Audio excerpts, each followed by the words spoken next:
is Thursday. Yeah, it is Thursday, the 18th of August, 2022. Apologies for the glitch at the start there. So it's blooming YouTube and technology, but hopefully we'll get that resolved for next week. So yeah, me and Martin can just have a couple of tests with his Motown classics if he wants. Perfect. Yeah, so this show is being recorded and we will put down YouTube afterwards. But yeah, thank you very much for joining us this evening. We've got a lot to talk about. And obviously returning to GFS for this season is the brilliant Martin Brazier and his beloved curtains. I'll be very disappointed if you do mention my curtains. Thank you, Adam. Looking forward to the show. I missed you all over the summer. Yeah, really looking forward to it, and obviously speaking with Alex as well, our guest, and hopefully it'll go well. Hopefully we'll have no more technical glitches. Joining us this evening is are you the joint manager or co-manager, aren't you? Yeah, manager, yeah. Co-manager. Joint manager and co-manager. This time he's at Benfleet. He was at Sawbridgeworth in his last appearance on the programme. He's now at Benfleet. So welcome to Alex Salmon. Good evening, Alex. How are you, Ed? Good to be on. Good to see you again. First and foremost, and look forward to the show, mate. Yeah, really good. Excellent. And of course, pushing the buttons and helping us with any technical glitches is Ian. Evening. Who cannot explain what all that feedback was about. I don't know what's going on. Don't ask me. Oh God, yeah, I might need you to help me with that at some point. Yeah, that's right. Oh dear. Yeah. So yeah, I'll get that all sorted out. Well, welcome along. We've got a lot to talk about, obviously, this evening. We've got lots to talk about. The big news of the week was in a positive light. Well, I don't know if it is a positive light because I've got absolutely slaughtered for it. As the fact I turned 30 yesterday and I've not heard the end of it. Believe me. Congratulations, Ed. You're still a young boy, mate. You're still a young lad. You've got don't feel it anymore. No, listen, you're still a young lad, and I hope you had a good day yesterday. Thank you. Although I was reminded by a certain general manager of East London Radio that I was half his age, so that didn't really make me feel any better. Well, the other way to look at it is I'm twice yours. Yeah. So that was a bit, it didn't go down too well. But yeah, thank you very much to everyone for their birthday wishes. It was really, it was a good day. As I said, we've got a lot to talk about. And how you getting on, Alex? How you been? Yeah, good, mate. Good, really good. Family, kids, all good. Pleased to have settled down at another club. Wasn't expected, so settling down well. Been enjoying the hot weather. I don't know about you, Sue. I've loved it. Good, Ad, really. Yourself? Yeah, it's been going all right. As I turned 30, pleased to be back in the swing of things with the football. So I'm really happy about that. Good. And it's good to see the season start. We've obviously got so much to talk about in the football world. Martin, how are you? Yeah, very well, thank you. As I said, you've had a bit of a hot summer. Sometimes it don't bother me, and obviously it started raining. Everyone's moaning about the rain, but listen, we're good. I'm looking forward to the season, especially on a Sunday. Obviously, I'm more involved on a Sunday, and I think the first week or second week in September we kick off. So looking forward to that. Been training with the boys, and really enjoying that. And they've worked really hard the last couple of sessions. So as I said before, looking forward to Sunday football, but also got my eye on the Saturday football as well. Obviously, of course. And obviously there was some big games that took place last weekend. We won't mention the little London derby between two smaller London teams on Sunday, Chelsea 2, Tottenham 2. We won't mention that. That's not worth talking about, really, is it? What I must do, actually, I must apologise when the Tottenham equaliser went in. I must apologise to our neighbours because me and the missus, the kids were screaming and running up and down the room when Harry Kane scored the late equaliser. And if you actually look at the footage, you see Mark Callum in the crowd there. Celebrating with the players, but no, it's what's been said about the game. End of the day, Chelsea. It's only my opinion. Chelsea better side on the day, but we nicked a point. Normally, we might have lost that.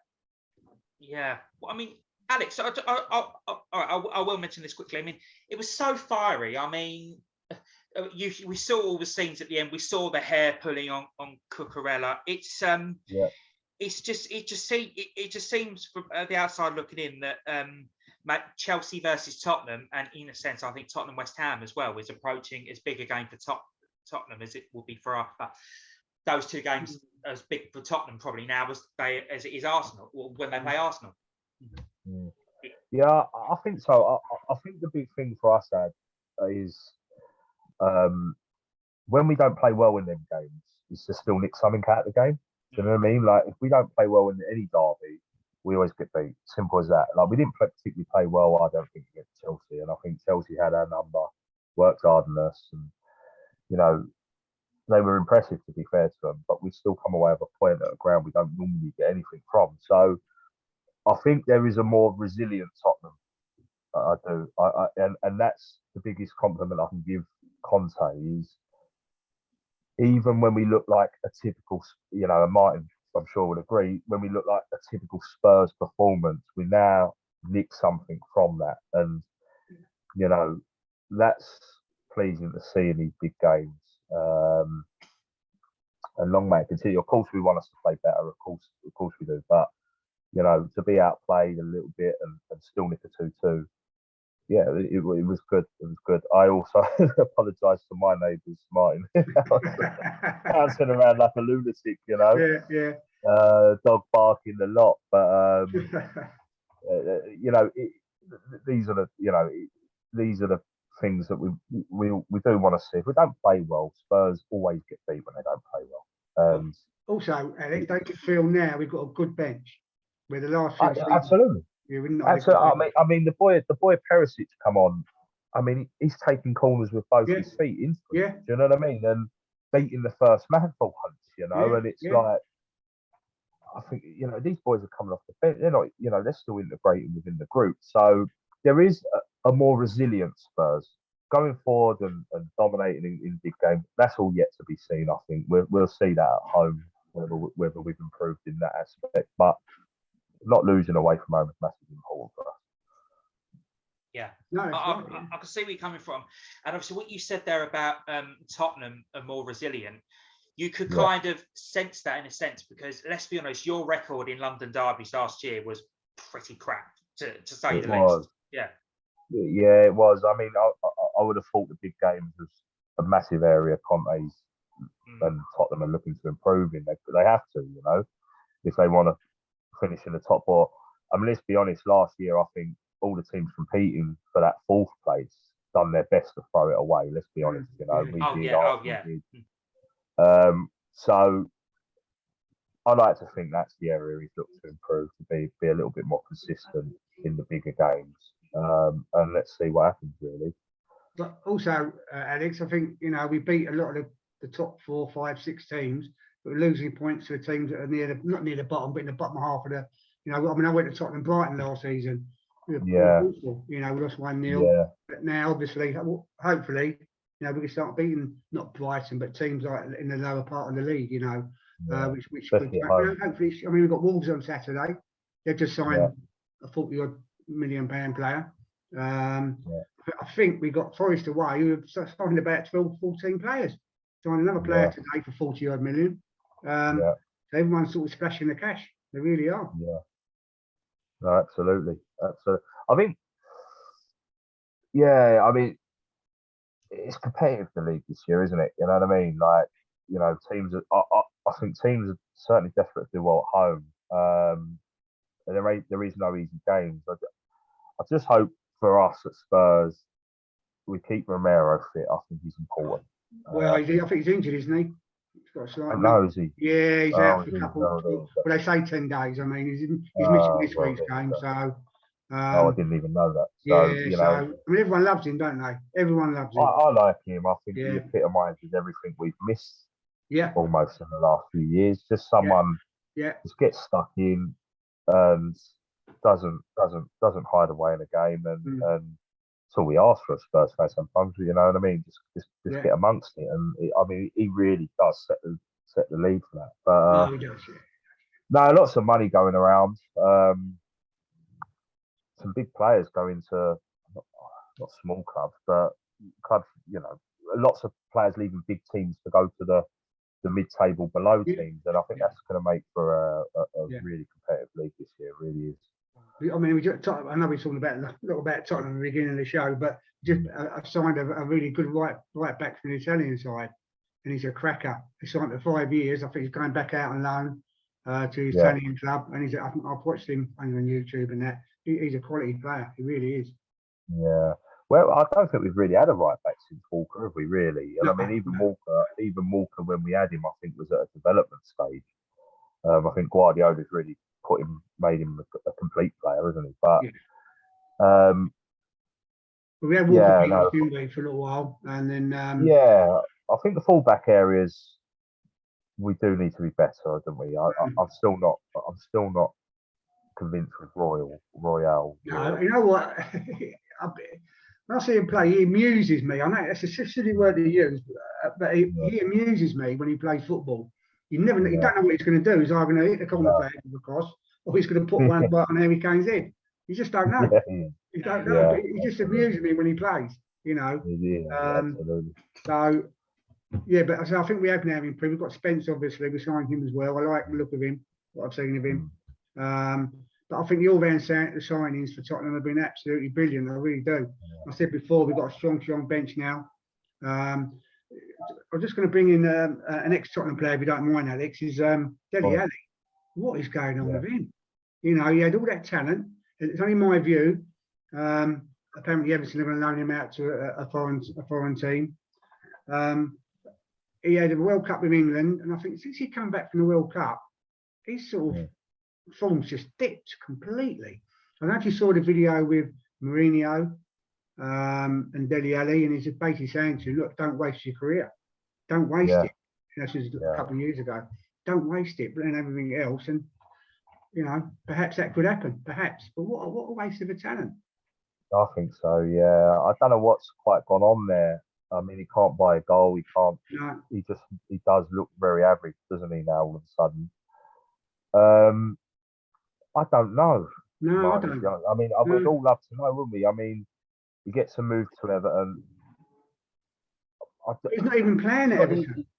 No, and that's a worry, you know, because if he was playing but not playing well, you can sympathise a little bit in a struggling team. You know what I mean? Yeah. You can sort of make, it's hard to perform in the role he plays in a struggling side because they're more than likely not to have the ball and stuff like that. But you can't get in the team, and there must be something Lampard saw straight away because he didn't. It's not like he had a period where he started games; he was just straight on the bench. Yeah, sure, actually. So I don't know what has gone on or what he is like around the training pitch or whatever else, but he's lost his way massively, hasn't he? Yeah. To be honest, you know. Also, Ed, you got one of our youngsters at Portsmouth. You got as the centre forward, Scarlett. Yeah, he's done really well actually. Yeah, do you know what? I'm really impressed with him. I really have, and I know you said to me he's one for the future, but classic example of it. When he came on against Sheffield Wednesday, the first game of the season, I was up there. He'd done really well. And the Lincoln game, it was one of the worst games of football I've ever seen. But when he came on, he actually made it better, and it was still a load of rubbish. So that says a lot. And I was pleased he got a start against Cardiff, and no, not Cardiff, Cheltenham, and he's been really. Did he play against Cambridge? He played on Saturday, didn't he? I'm not sure if he played Tuesday night. I haven't seen the full team, but he's made a very good impression. He's a very good signing for us, so I'm very pleased. The problem is, as you know, if you've got Harry Kane started up there, you know, where's his career going to go? You know what I mean? That's not the trouble, but will he get a game at Tottenham? I don't know. This is true. Okay, well, we're going to go to the grassroots side of things now.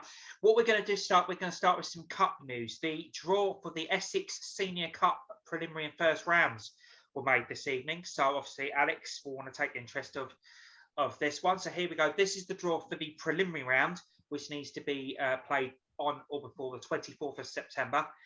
It's Holland versus Cannons Wood, Coggeshall United against White Ensign, Benfleet, you're at home to Stanway Pegasus. Halstead Town against Burnham Ramblers. Stanway Rovers versus Barkingside. Frentford versus Wivenhoe Town. Takeley versus Newbury Forest. Little Oakley versus May and Baker, Basildon Town versus Harwich and Parkston, and FC Clacton versus Barking. So, are you pleased with that County Cup first stage, Alex? I think in the cup, any home game is a good. Any home draw is a good draw, really. Stanway have got off to a good start in the league, so it's going to be a tough game no matter what. I don't think you get any easy games in the cup, really. But yeah, being at home certainly, is a little bit of an advantage there. What sort of crowd do you get over at Benfleet, Alex? It's a little bit mixed, really, Mark. Not too many, really. You get a lot of ground hoppers and stuff like that. There's not a massive following at Benfleet. They're a little bit of the unknown, Mark. Really, I was just going to say that myself. Yeah. Yeah, Even though they're in Essex, they are in Essex, yeah. aren't they? Yeah. Yeah. We play at Canvey, so no, we play. And there is a little bit of the unknown with Benfleet. So I think that's the next stages for the club, is just to grow the image of the club, really, and try and attract some people over to Canvey to watch us. I'm not too sure. I'm still learning. I'm not too sure whether we do get any Canvey fans when like Canvey are away. To be fair, if you're a Canvey fan, you seem to be a bit of a diehard fan, so you tend to go to the away games as well. To be fair, and they've got a great following. So no, I think that's the next steps for us. Is to really grow that club and get people through the gates on a match day, Yeah, I that's a really, really good way to look at it. And obviously, yeah, Canvey's got that island mentality that like Portsmouth got. So yeah, you can understand with them die-hard island mentality. The first round draw has also just been done as well. This has got to be by the 15th of October. So it's Romford versus Coggeshall United or White Ensign. It'll be Little Oakley or May and Baker versus Benfleet or Stanway Rovers. So you could have a long trip on a Tuesday night, potentially, Alex. Here's a tasty one. Ilford versus Redbridge. Yes. Takeley or Newbury Forest versus Stanway Rovers or Barkingside. Saffron Walden versus Woodford Town. That'd be an interesting one. And Woodford will see in the Essex Senior Cup this season. West Essex versus Holland or Cannons Wood. FC Clacton or Barking versus Basildon Town or Harwich and Parkston. Here's another interesting one. Buckhurst Hill against Stansted. They play each other again. Ooh. Yes. Should be a crack of a crowd for that one. Yeah, Halstead Town or Burnham Ramblers versus Southend Manor, and Athletic Newham versus Frentford or Wivenhoe. That would be interesting because I think that'll be the third time in like 3 months Buckhurst Hill and Stansted play each other, because they play each other tomorrow night in the FA Cup, obviously, and they played each other in pre-season as well. And obviously now in the Essex Senior Cup they've been drawn together. So yeah, they can't get enough of each other, seems them two. No. But every game would be different, Ed. Every game would be different. I'm sure.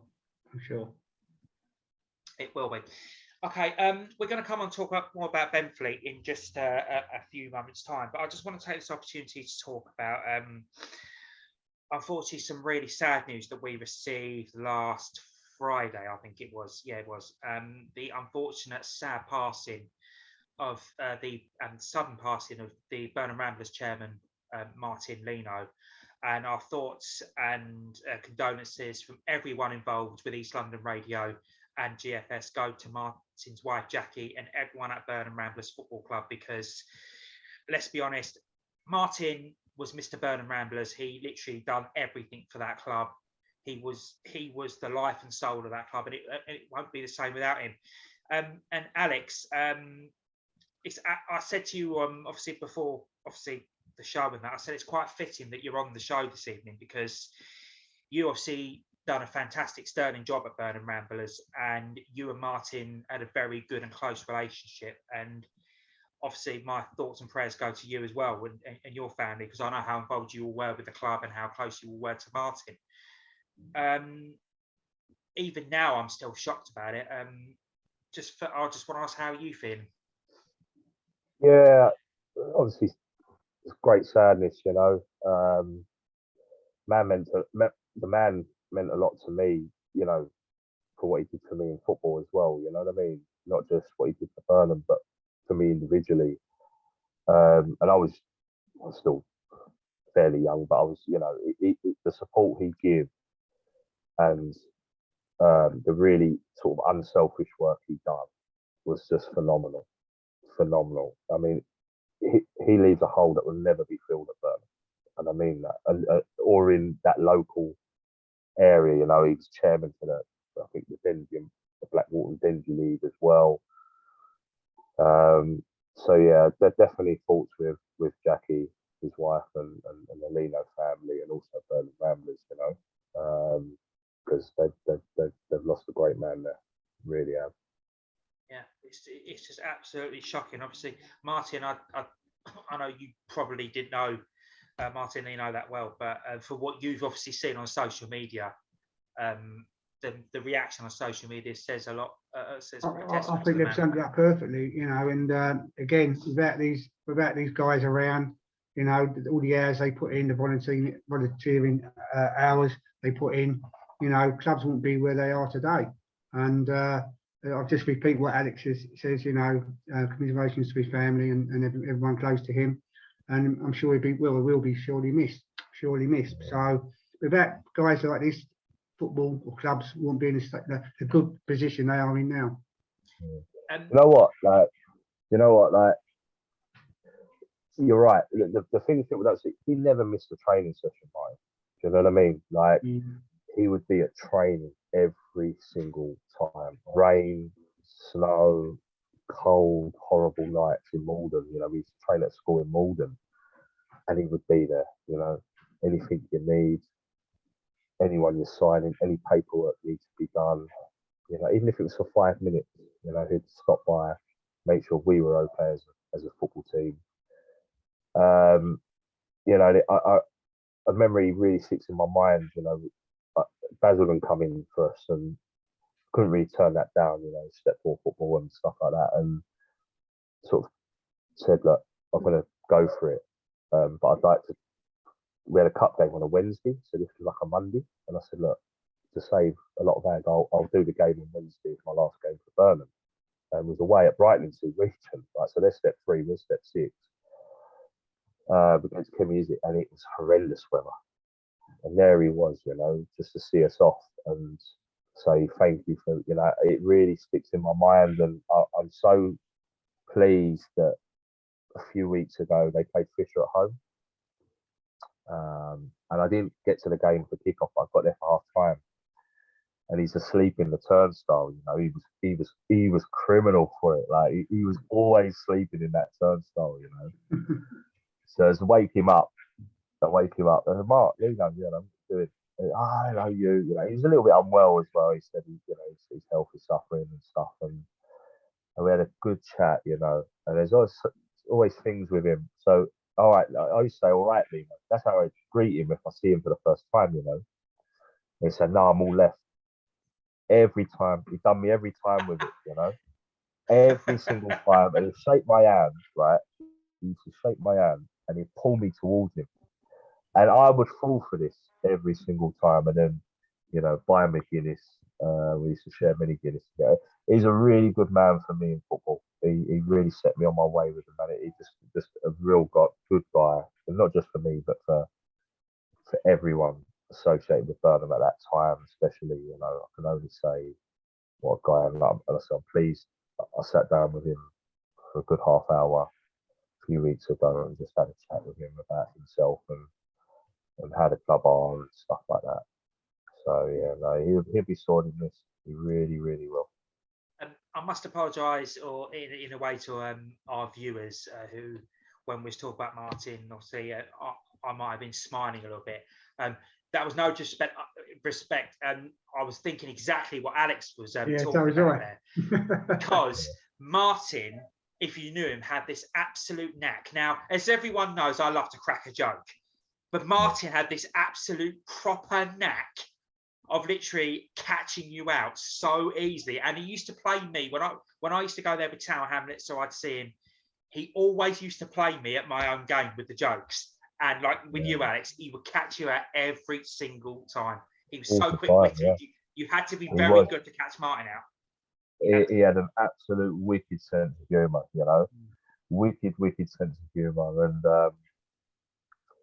you know, it was great. Like I said, he used to tell us the stories of his goalkeeping days, you know, and stuff like that. He had a massive fondness for youth players coming through at Burnham, and yeah, his humour was great. It was great. Kept you on your toes. You know, you used to sort of double, and you'd always fall into the trap. You just know getting out of it, like, you know.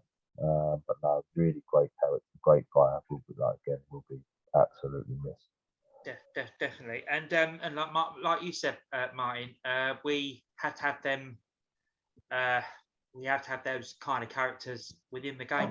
You've got to have these characters in football. In all walks of life, to be honest with you, in all walks of life, but especially football, in my opinion, you know. It's just terribly sad. Obviously, I know. Obviously, you know the club pretty well, Alex. Do we know what's going to happen with the club? I know that does. I mean that in the nicest way possible. Have the club got any plan to play what they're going to do? How they're going to move forward? Yeah, I think so. It's in good stewardship. The manager Luke and Julia and the committee. They're a strong committee now. You know, they're a really strong committee. The last few years, they've been rebuilding that, and I think for the last sort of few months, I think Martin's been more in a presidential status, I believe. But no, you know, Martin's led them really well, you know, and Martin's responsible for that strong committee, you know, and let's not forget that. So they're in good hands. As I said, you'll never replace Martin Leno, but you can learn from Martin Leno. And I think as a football club, I think they've done that, and they're in a good place. You know, I saw a lot of them last night, and they're sad, but the football they play and the group they've got and the management and the people above the management, it's in a strong place, and you know the football club will go on, but Martin, again, you know, they will miss Martin. Yeah, well said, Alex. Definitely, and it's obviously we're going to go on to the game. It's kind of fitting that obviously you're here tonight, and obviously you played them so soon afterwards, really. Let's go on to that last night again, because obviously Pete was there on with Essex Footy and others. It finished 2-1 actually to Burnham. Just take us through that game, because it sounded like a really, really interesting game. It was. Yeah, it was. It was. I mean, it's two teams that will certainly finish top end of the league, you know, in and around that playoffs area, and the game was like that. You know what I mean? Sometimes in football, as much as you want to try and play your football, you just turn scrappy, and there's lots of big tackles and lots of big challenges going in and big refereeing decisions from minute one. And the game was like that. And we come off a little bit worse, to be honest. They scored a good goal. Defender made a mistake. Swanee squares it to AD, and he knocks it into the goal. It's a great finish. And I think we've got to really regroup here. Once we got our football going, I thought we were much better.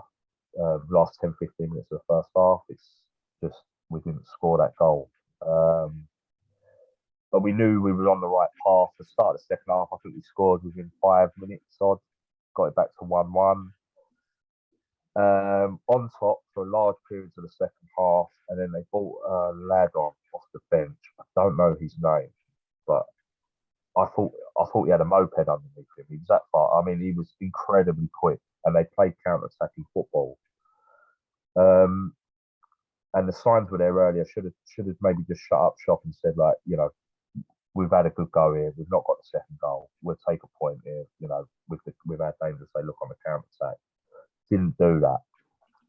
And then 92nd minute, I believe, they went through and scored a goal. So it was a game that could have gone either way at one point.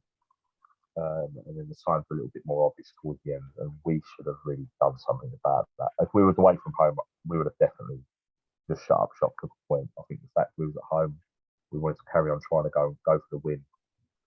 And it's a risk and reward, more than anyone, you know.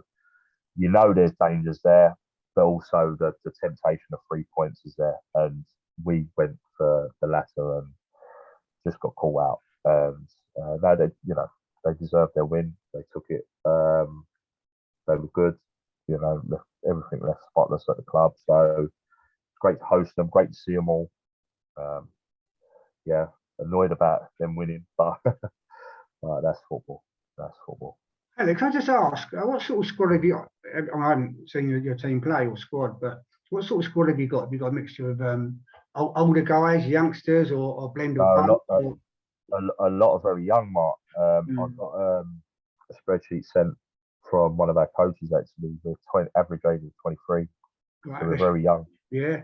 We're very young. So when we are a little bit naive, I have to sort of remind myself how young this group are, but super talented, by the way. It's one of the most talented groups I've worked with. They're really, really talented. But yeah, so when a player's quite off it, I remind myself their age before I speak to them, because used to a little bit older players, you get into them a little bit more, try and draw a reaction out. Yeah. And we're very young, but certainly on the right path. Yeah, loss wasn't ideal last night. I think the league has shown that there's going to be crazy results, especially for home teams. Yeah. Especially for home teams. We go away, we pick up 7 points from 9. And you think, right, home, this is where we can really kick on. And all of a sudden, someone nicks a result off you. The league is like that for everyone, So we've just got to get over it, realise our mistakes, and move on to Saturday at home again to St Margaret's Free. What was your? Sorry to interrupt, Ed. What just your background really? Did you play at a high level when you were younger, or was you like, a Sunday morning football or Saturday? And how did you get into coaching? If you don't mind me asking. No, that's fine. So I played for Enfield when they were at Harlow, when they was ground shed at Harlow. How long ago? What season or how long ago was that? It's quite a while, was it? Probably good 5 years ago, at least 5 years ago, wasn't it? Right. Yeah. When did you beat us in the FA Cup at Tower Hamlets at Harlow? Do you remember? About 6 years ago, I think. 6 years. So there you go. 6 years ago. I remember that game. We took the lead and you come back and beat us 2-1 at Harlow Ground there. But so what happened the season before, Martin? I was a player captain, and I last game of the season, really sort of obscure injury, really just kicked the ball in last kick and a half, free kick. Knew the ref was going to blow for half time. Smacked the ball down the pitch away at Bowers. Tore my thigh. I had about a 4 centimetre tear in my thigh, which I never really recovered from in time to start season. So long story short, Enfield were like, "Do you want to manage the group? Players know you and stuff." So that's how I kicked on into management. A little bit unexpected, really. Then I went into playing for Burnham. I left there and then went playing for Burnham because I still had that desire to play, Martin. Yeah, we all do. Even at my age. Yeah. How you doing? So I went back to playing football, got fit, went over to Burnham, and was captain there again for a good 18 months. Manager decided to step down, and then I was asked again. Just the group know you. They respect you, and do you want to take the team forward? And that's how I got into it, really.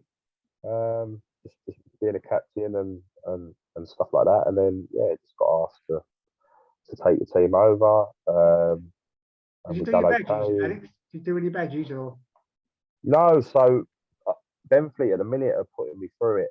It's something I've always been wanting to do because I've sort of always been caught between, am I a manager or do I still want to just get the playing out of the system right? Do you know what I mean?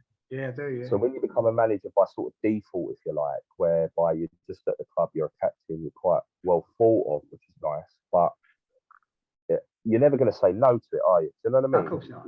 So everyone wants you to do it, but at the same time, as an individual, you want to get that. But I think now I'm at a place where leaving Sawbridgeworth at the end of the season, going into Benfleet and seeing the talent of that group, I'm like, well, it's time now to kick on as a manager and improve myself as a manager, because if these boys are to kick on, then I've got to kick on with them, and I've got to, so I'm looking to Benfleet to put me through all of that stuff this year. So, which I'm really, I'm going back a few years. I'm a UEFA B coach, and yeah, it's great to have, but a lot of it's common sense. I'm not being funny. A lot of it. I mean, I saw a training session with on Sky with Man United. It's only a little routine.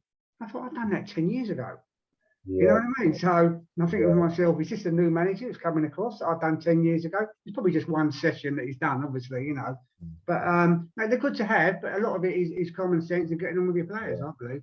Yeah, that's true. Yeah, no, 100%. I mean, I had a really good upbringing. I sort of see myself as a manager at a fairly young age. You may know him, Martin, but I played for Bill Blackwell for many years. Oh, you know Bill?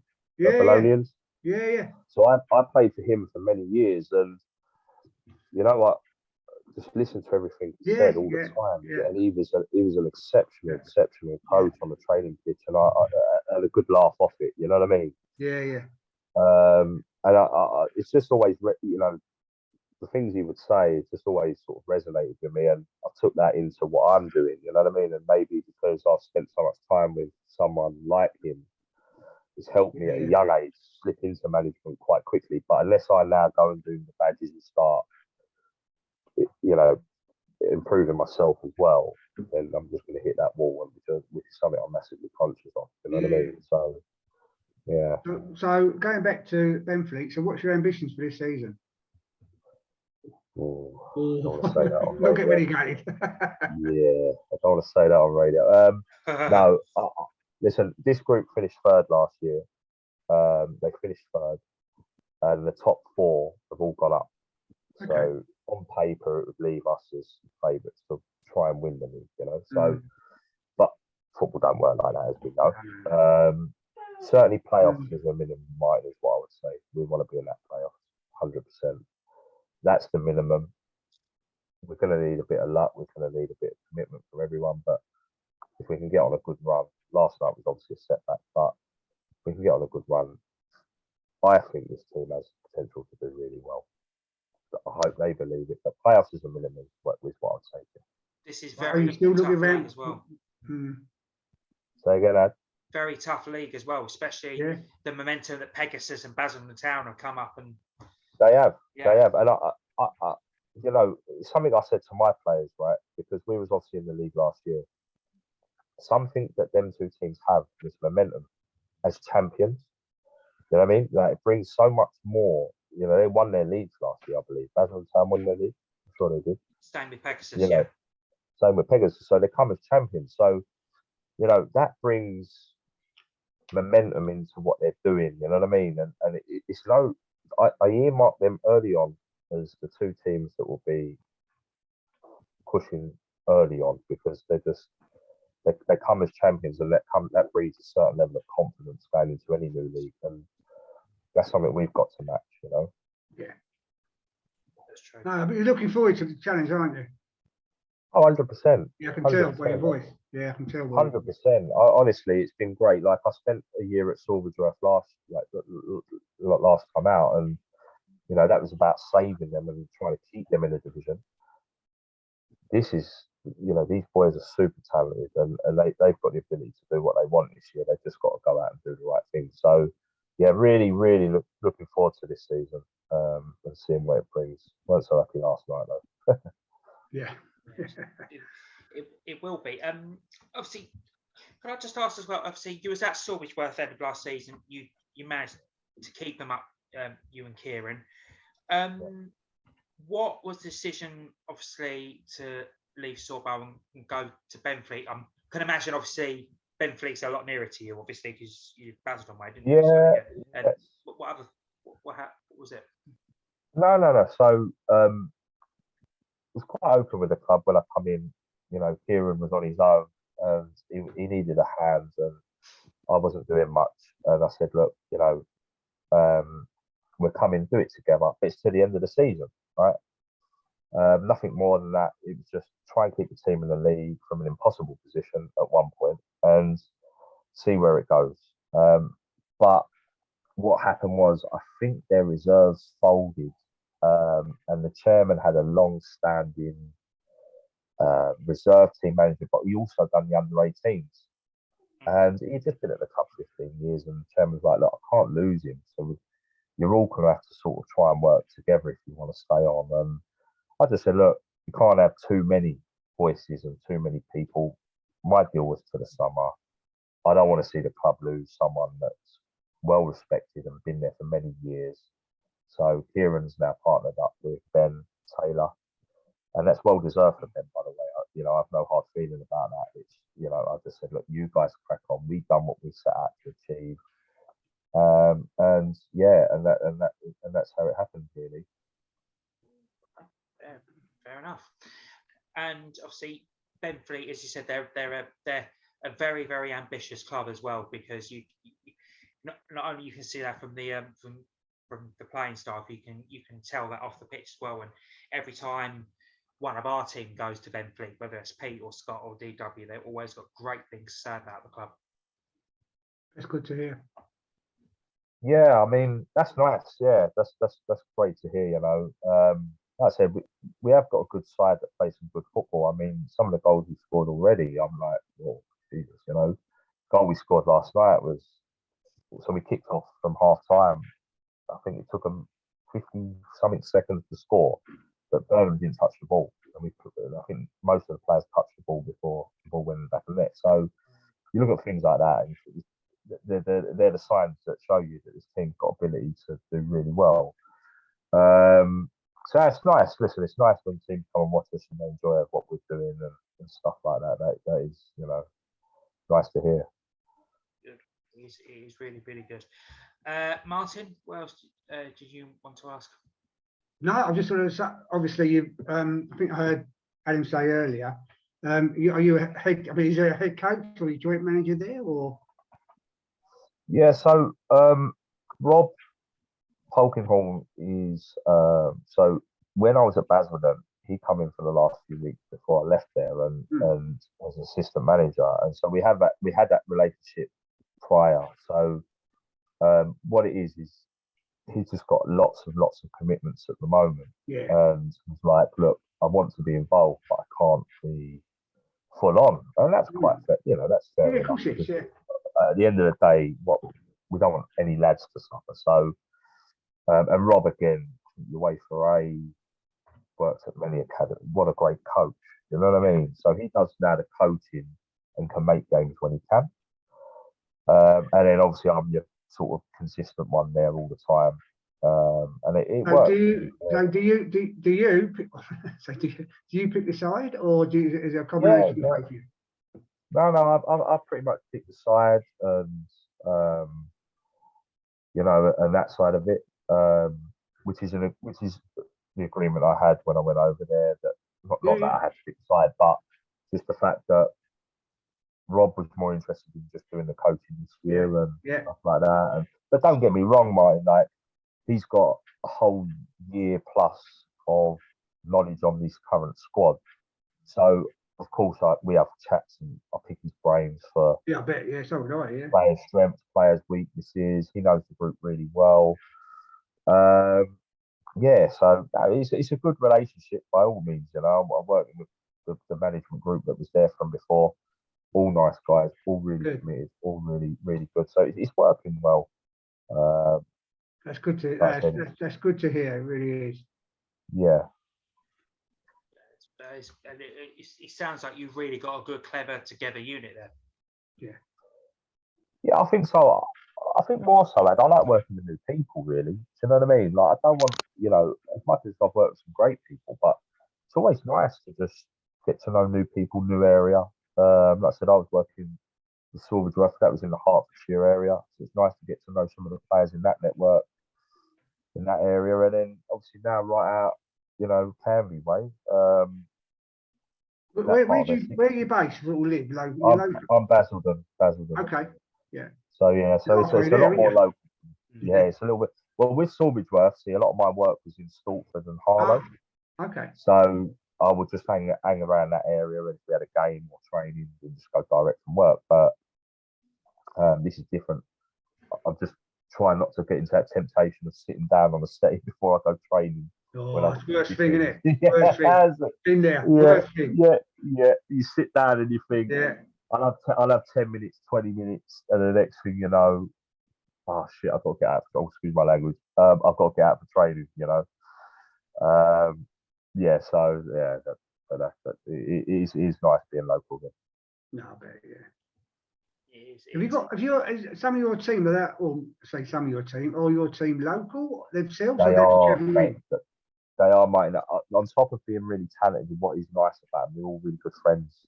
They've been together for a good few years. Benfleet. That's what I mean. Not many people know this, and they're really talented. Been together for a few years, and all local lads. Yeah, really are local lads. Benfleet. And again, that age, like you said, everyone's working. You're playing Yeah. football in the midweek, travelling to whatever area, getting home Yeah. possibly 12, 1 o'clock in the morning. Getting up and going to work. And I take my hats off to you. I really do. All players and managers who do that, because you do it for the love of the game. 100%, yeah, 100%.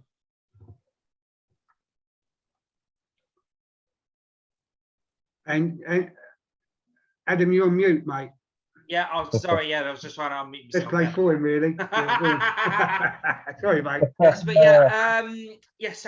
Obviously, we'll just talk about the league as a whole now. Obviously, we mentioned the two possible. You mentioned two possible frontrunners there in Pegasus and Basildon Town. Obviously, there's been a lot of new teams that have come into it this year, Alex. Obviously, Yeah. you play with them Saturday, St Mags. You've got Sporting Bengal. Obviously, two teams there you'll know very, very well. You've got Northwest London have come in as well. Enfield Borough have come across. Tower Hamlets have come down, or come diagonally in a sense, come down back across after moving back to Mile End.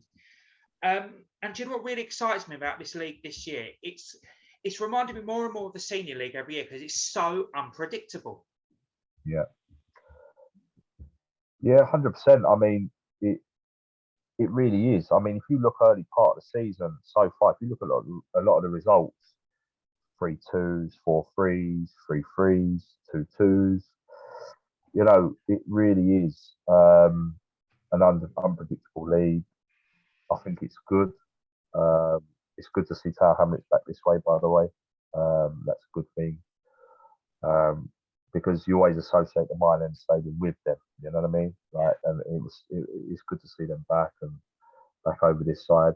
But yeah, if that's the challenge, Ed, who's going to be the one team that can be consistent? That's the challenge for the top end. Who can be that team that really goes on a run and wins many games. And but no, there ain't a bad team in the league. To be honest, I've watched a lot of them now, and really good teams in this league this year. And it's interesting as well because obviously you mentioned their Tower Hamlets going back at Mile End. They've just got Justin back as well as their manager. Yeah. And Jay Knight has gone there. They've got other players that I've heard are good players that are dropping down to step 6. So it shows how appealing, competitive the league is as well. And I think personally, from a personal point of view, I'm delighted, as everyone knows how I feel about Tower Hamlets, that Justin's gone back there, and it can only be a good move for the club. It really can. I think so. Yeah, I think Justin so. himself, obviously, yeah, I like Justin. I don't know him well, but the times I've had to deal with him, he's a good guy. And I think he's always had good talent around him. Always had good. I remember the Bethnal Green days. I don't fancy down over there and getting run into the ground. He had a strong team. I miss them guys. A lot. Yeah, and he expects a lot from them, playing old AJ Ashenike at the back there, and having to battle with him. You just think, Jesus. But they were good battles, good times. But obviously, Tower Hamlets looking to get them back, but you don't bring Justin in and expect, to finish mid-table or stuff. They're really looking to turn that club around and get back up the top end of league. So, be interesting to see what he does over there. To be honest, I'm looking forward to sharing the touchline with him for sure. Yeah, at the moment, I know electricity, the prices, the energy. All we can see is just your face. Hold on, stay there. Let me let some light in. That's all right. It's fine. You put 6 I was gonna. Hold on. But I just think it's fantastic for Tower Hamlets Football Club that Justin's, as I said, has gone back there.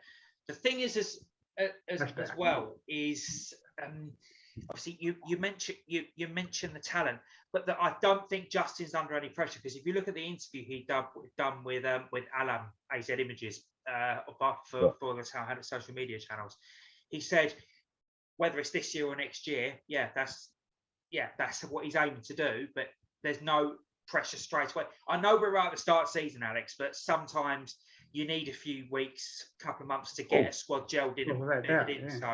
So maybe even if you get them together and then do it next season. Yeah, for sure. It takes time. Don't know who you are, but I think one thing the club is guaranteed is to be going in that direction, and that's what they're looking for as a football club, I guess, by bringing him in. But yeah, I mean, it takes time.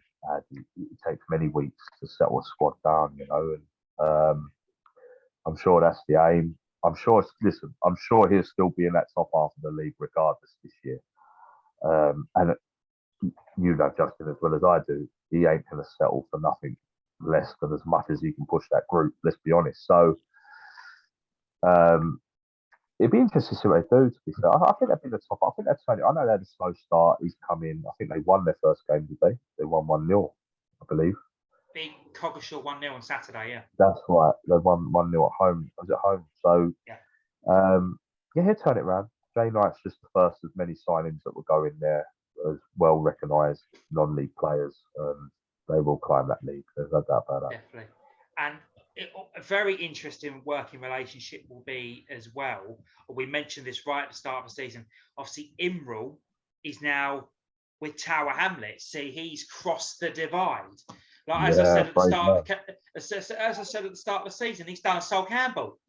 Imral. But yeah, it's he's gone over to Tower Hamlets from Sporting Bengal, so that should spice things up when they play each other in a few weeks' time. But to have someone of Imral's knowledge and experience, because the job he done and some of the results and the job he done at Bengal was superb. Yeah, phenomenal. Really, really good. I mean, I remember playing Bengal, so good on the ball, like just so technical and stuff like that. But what's more important than that is the way he just kept reproducing these bloody players. I say that because I had some tough times there playing them, as a player as well. So it should make out for a really solid team at Tower Hamlets. And, time will tell, I think it's a good combination of hard work, attitude, desire, certainly from Justin's side, and you mix that with the technical talent that Imral knows, then there should be a good team for the longevity as well. I think that's what they're aiming for. Yeah, I would agree that. I mean, the only thing that I would say that obviously you said that Imral kept reproducing the talents and how good that side were. The only thing that probably stopped them from that team from taking a further step was probably the inconsistency and the complacency. Give you an example. I think I remember one week you were struggling at the bottom of the league. I think you beat them 4-0 or something. Then the week later they beat whoever won the league that year. Bowers or they beat someone up the top, like Great Wakering. Went and beat Great Wakering. Yeah. Then they beat who else was up there? Redbridge or someone like that, or Basildon. Then they went and beat Basildon, and then the following one lost to Haringey Wolf and Development. Yeah, that's correct. Yeah, that's what stopped them from taking that step further, in my opinion. Yeah, I think so. There's an old saying with sort of certainly the Essex side managers, you always want to get them teams up from London on a midweek at home, because they just struggle to get there, and 9 times out of 10 they're missing a lot of their players, which is out of respect, by the way, because when they've got a full team, they're going to give you a good game and more than likely bloody beat you. So it was always said out of respect, but you thought if we can get them at home, make the crowd a little bit hostile, they've got to come a long way into the depths of Essex and yeah, but that's something always start to see. You think you get these teams like, you get them on a Saturday, and they just turn up and they're great. They're great to watch, And yeah, inconsistency is something you would say with a lot of recent history in Tower Hamlets and probably Bengal. You know what I mean? Yeah, that's true. That is true. And in a way, Alex, it kind of you can flip the coin with it a little bit as well, because we actually, believe it or not, we all used to say the same about you. Oh, Burnham come down on a Wednesday night. Yeah, Yeah. But the thing that got us was the fact that half your players worked in London anyway. Half these, like these Bowers and all that. With the, oh yeah, that's right. Yeah. Half these, we forget half of the work. Like I got to Mile End one day, and there was I think it was playing. I think it was playing Burnham or somewhere down Holbridge or somewhere down that way. No, it was Burnham actually. This bloke, and this bloke comes. He goes, "You the Southampton secretary?" I go, "Yeah, yes, I am." And then he said, "Oh, a couple of our players here. We're from Burnham." I go, "Oh, so blooming hell, guys, you're here before me." He said, "Yeah, we only work at Canary Wharf." I'm thinking, "Oh God." Yeah. Yeah, exactly. So that's, I suppose, Alex's theory of getting the London teams up there midweek probably comes more to fruition than the other way around, because obviously a lot of players work in London, don't they? So yeah, which is quite interesting to say the least. Yeah. But yeah. Who else do you think? Obviously, you mentioned. I assume. Well, I don't want to actually assume that you put yourselves in that category, but you've mentioned obviously Pegasus and Basildon Town. Who else would you expect to be there with the running? I think Burnham would be up there. I think Burnham are another solid side. May and Bakers going under the radar. May and Bakers, and what Jordan's doing over there. They're off to a solid start as well. Yeah, I think that'd be the top. That'd be the front runners, And then I think Alex, sorry, there's always one surprise team in there. There's always one. It's difficult to say who's going to be. I think so early on, Mike. Yeah, it's really difficult to say who that team is going to be. I would say with Justin going to Tower Hamlets, I really think they're going to climb the league. I really do. I really do. I would say Tower Hamlets will come right round the outside. Whether it's enough to just get into that playoffs or even go further, I don't know. I don't know. This is the thing. You'd never know how big the rebuild is. But I just know Justin is a winner, and he's going to come right round the outside of this pack, I think, and join up with it. I definitely think that. Yeah, it's basically, if you had to pick a team that was going to break into the top 5 at the last minute, you say Hamlets. Tower Hamlets. Yeah, 100%. Okay. As a former Tower Hamlets employee, I very much appreciate that. Yeah. But yes, I do think it's going to be an interesting. I mean, even some of the early results say a lot, because obviously Stanway Pegasus, obviously they've had their momentum, and so I don't think you can count that Barking side. I mean, I know Ashley King very well. He's gone in there, and hopefully he'll turn them around. I don't think you can rule them out either, because they'll probably be my tip to be up there, I'd say. The Barking side. Yeah. Yeah, for sure. I mean, they're playing at good ground now, aren't they? Ilford have done a tremendous job at that place now, and it's looking like a real good, up-to-date football ground, which is nice to see. Fair play to Adam Peake and his team for that. Barking side will be up there. I know a few of their players, I know them well. It's just consistency, they all say it, so how are you boys getting on? And if we can consistently get the same side out, we're okay, But injuries, work commitments, holidays, these are all things that as managers and stuff, and even as looking from the outside in, you just can't account for. So it's very hard. But they have got a good side, Barking side this year. Archie Hammond, Ben Jones, side Ashley Wackers. They'll be a solid side. They could be one that break in, They could be. Just again, it's who's going to be consistent. Who's going to go on a 5-6 game run plus of not losing, picking points up. You know what I mean? This league is very Yeah, this league is very one step forward, two steps back. You know what I mean? Yeah. And you can get caught up. You can get caught up in that one step forward, and when Yeah, you least expect it, you get beat. And that's just the way this league is. definitely. Very much And like the senior league, you know.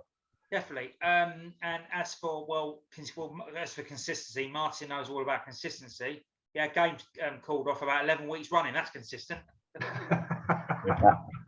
Yeah, weren't all that mostly my fault, by the way. You know, You sure? well, the referee, then it was referees. The pitch was, because of that Debden pitch ain't the best in the winter ish, and yeah, there's a lot of stuff. But I'm sure we're gonna it'll be totally different this season. Hopefully, we're playing Hainault, by the way, this in a friendly this week, a Damo's team. Right. Just Debden, say you're not going to nutmeg him again, are you? You're not going I to don't do like all that talking again. about it, Ed. You know Here that. we go. I don't like talking about it. You know that. Every poor old Damo. But Yeah, you're going to give him a hard time. we have a good game. We have a good game, and I'm looking forward to it Sunday. Seeing Damo and all his mates, all the boys and players, and yeah, I'm nutmegging. If I'm selected, hold on. If I'm selected, But you're the manager though, so you can select yourself, can't you? yeah, I'm the gaffer, but my son Callum thinks he's the gaffer, and I think I'm the gaffer. And now we'll wait and see. This is a little bit of fun. Okay. And, just a little bit of fitness and the same old pre-season sayings, minutes under the belt, fitness, and stuff like that. Right, if you can't decide who's the gaffer, then Mrs. B's got to decide who the gaffer is. No, she'd definitely take charge. I'm not even that. She'd drop me. No. Yeah. This would be a drop me. Yeah, she probably will actually. Yeah. I mean, come on, still nutmegging at 73. I didn't realise you could do. I'm surprised you didn't do yourself any damage. Yeah, she'd probably kick me if she played. Well, actually, just get Ian to manage the team for a day. I'm sure he'll Actually, do. you know what? That's not a bad idea. That, yeah. Oh yeah. Do live? Can't we do live? Yeah, from the East London Radio. Oh yeah. All right then. Yeah, Ian Interview can me manage before. it. Yeah. Yeah. You can if I play, interview me before the game, half time, and after full time in the hospital, and awake the Probably, yeah. Yeah. Okay. That'd be a good idea. Yeah. So.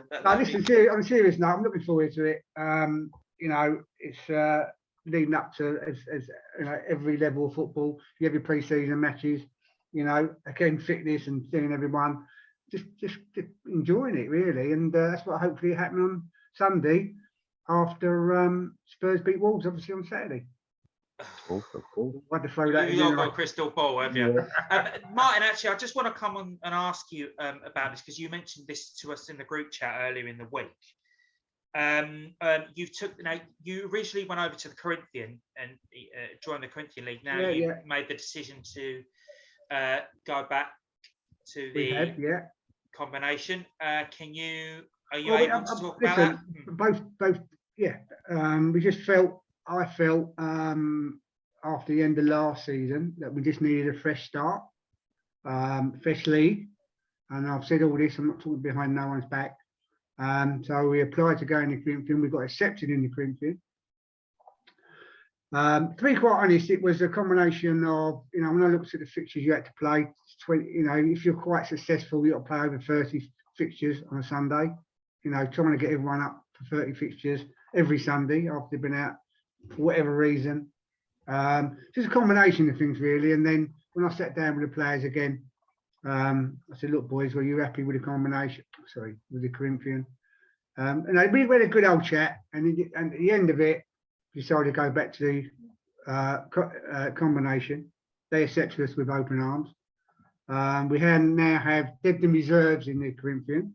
We now have Debden A in the Corinthian, and Debden Sunday first team are in the combination. So listen, every Sunday league, all the volunteers, as you know, Rob Parker as well. I spoke to Rob and Terry Wicks over at the Corinthian. Fantastic guys. It's the same as the combination. You've got Bob and Roger. You've got all the boys I've known for quite a while. But yeah, so we've gone back for various reasons, and we're looking forward to it. Alex was smiling and smirking there because I think the trials and tribulations of a Sunday morning with a blooming stinking hangover or still half cut. The thing is, Alex, the thing is, on a serious note, and I'm an old-fashioned guy. You know, yeah. Really? sometimes- We didn't know Well, that. no, not in my clothes, by the way. No, what I mean is you know, you're getting more top level footballers on a Saturday playing on a Sunday, and I just feel it's only my opinion. Sometimes it takes it, you know, the enjoyment out of it. You know, you're going to get beat. Obviously, they can't be under contract, obviously, to play Sundays. Just say like your team, Adam. I could get a guy who's not on contract come down, get 4 of his mates, come down and play for me, playing a cup game, you know, win the cup game and progress. I just feel football's changing from the old days where it's now getting on. It's not the same, but it's trying to get on a level par with the Saturday football. That's how I feel. And was it a good thing? I'm not so sure. Where you got players like Debden, if you like, where just ordinary guys, everyone goes to work, you know, maybe not play on a Saturday and turn up on a Sunday. They look forward to it, and then suddenly you're playing against these players who are, you know, playing in the Essex Senior League or your league, Alex. And sometimes I find it's only my opinion, it's no one else's. I just find it a little bit unfair sometimes. But perhaps Adam, I can nick about 5 or 6 of your players, you know, come down and turn out for us. So nobody will like it, but nobody will like it. No, I think you're right. You know what, Martin? For the first time, I've been asked, not at Benfleet, just to be clear, but I've been asked if they've got a big game Saturday, can they be rested? Big game Sunday, can they be rested on a Saturday? You know, so it is more common now that players are turning out on a Sunday and trying to bring that up to the same as on a Saturday. And I think I agree. I think there's a little bit of a reflection on some of the money that's thrown around on a Saturday, because players, when I was younger, I would always, there was always a mates thing. That's exactly. And on a Saturday, you know what I mean? And that's one thing I give Benfleet credit for, is they've got that in abundance here. But throughout non-league, that's gone now, because you've got mates that are dispersed because of 40 quid, 50 quid, 60 quid, 100 quid a game. So what they're now doing is they're able to play with their pals. They're playing on a Sunday. You know what I mean? So they earn their money on a Saturday playing wherever they play. And then on a Sunday, they all club together. And of course, they're brilliant. You know what I mean? If you've got 4 or 5 of these guys all in one side. And I think that's what's happening. And I think that's where it's going a little bit. And they're using the Sunday football to play together. And to win, let's be honest, Alex, to win trophies. Let's be honest. To win, I mean, and I'm not going to say what team it was, but there was a team in the combination last season. Right, they signed on 65 players. 65 players. To me, crazy. I don't know about the Corinthian, but obviously I don't think the company, if they're listening to the combination, but there should be a limit of something. You know, I don't know, 30, I don't know how many do you need for Sunday, but perhaps say 30. But to sign on 65 players to win a trophy, I just find it, in my opinion only, I'm not blaming anyone, I just think it's cheating a little bit, you know. These players, I know the players are, and they come in and they play that game, got to the final, and the boys have, you know, have helped through the season, their job, the top players come in, win the trophy.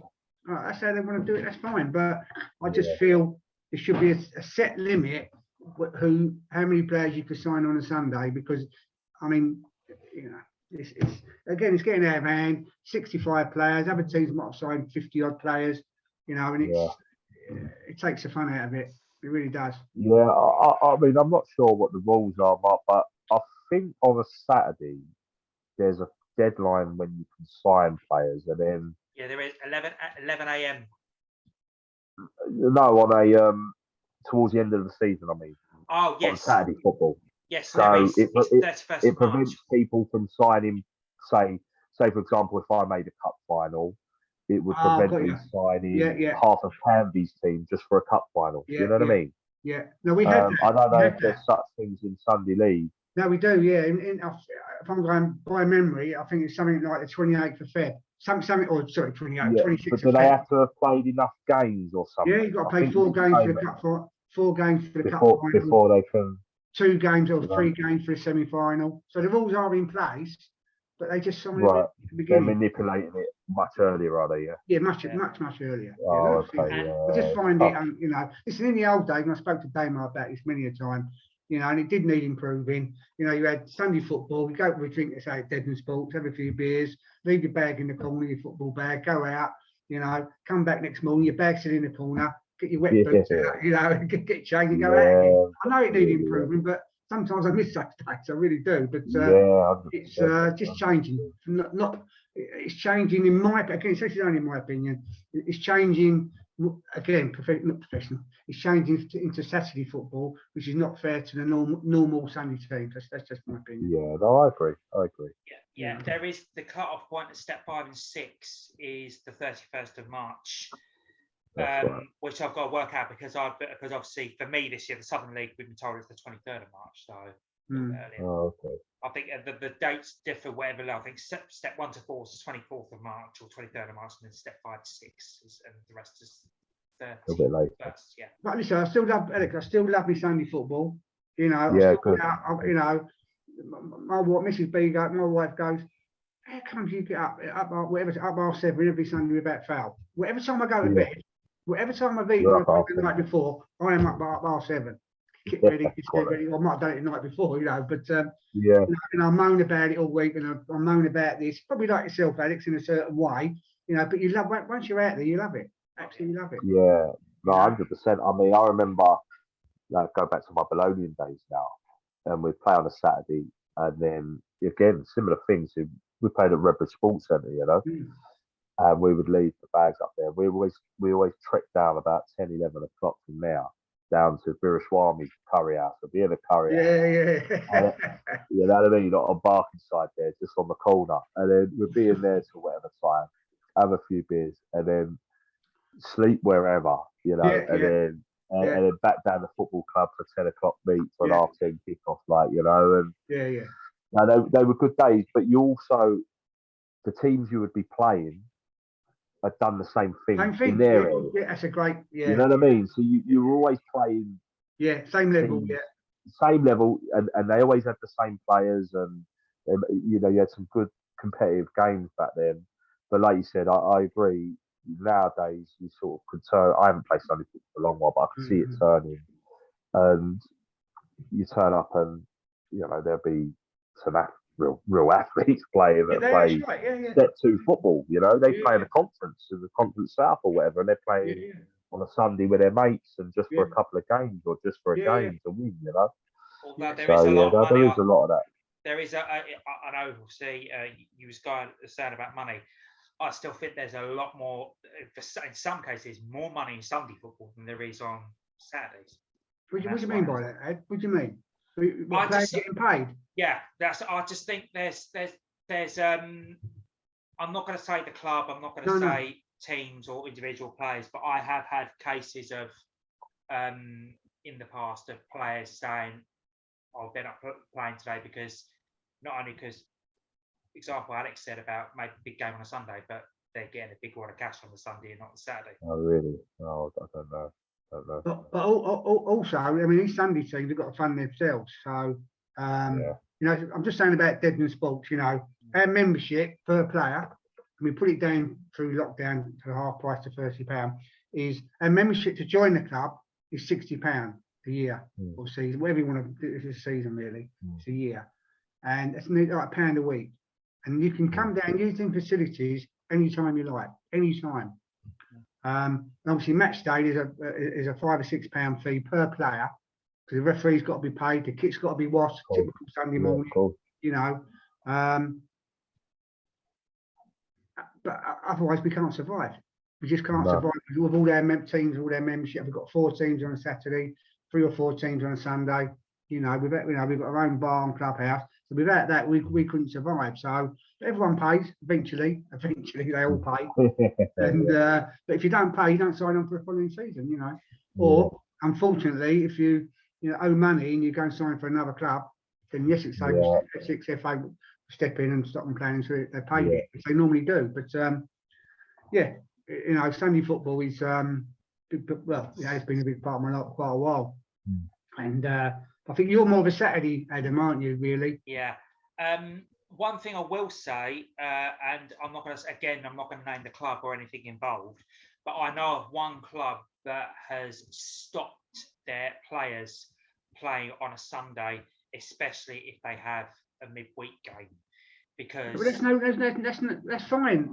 That's not. Yeah. Are you talking about your Adam and your sort? Sorry, Alex's and your sort of team standard. That sort of standard you're talking about. yes, there's I a club. understand that. Yeah, I understand that. at our level, who obviously I will not name, and that particular person that runs that club specifically told their players, you are not playing Sunday football if we have a midweek game. That's fine. And That's if you fine. don't But like it, go and play somewhere else. as I said before, as you know, if you've got a contract to play for a Sunday team, sorry, so I'll say that again. Contract for a Saturday team, you cannot. The rules are you cannot play Sunday. You cannot play. Yeah. It's easily checked as well. Yeah. And this particular team was having major issues with it because of player availability on a midweek game. Oh, of course, yeah. And basically that sort of thing, and it was having an impact on their results, especially midweek. And the club just turned around and said, well, and then a few players decided to leave as a result because a couple of them were getting money on Sundays and they didn't want to lose out on that. So, which, I mean, Alex, as a manager, can you kind of see the logic in that? What, players choosing Sunday over Saturday, or managers on a Saturday banning players from a Sunday? Clubs, and I'm not saying management, the club committees telling their own players they're not playing Sundays if you're playing midweek. I can, and I'll tell you for why. I think if you're paying players on a Saturday, then there's a certain element of you need to conform to the club rules, right? But if you're not playing, see, for me, we don't pay no money. So sometimes for me, Sunday football is a massive benefit because if a lad hasn't played on a Saturday, he'll go and get his minutes on a Sunday, right? With his mates. So there's pros and cons both sides. But if you're a team pushing at the top end of the senior league and above, the Essex Senior League and above, and you're paying a squad of 16 a good wage, on a Saturday afternoon, then you expect them to be fit for Saturday afternoons and Wednesdays or Tuesdays or whatever. So I think there's pros and cons both sides. I would sit on the fence for that one myself,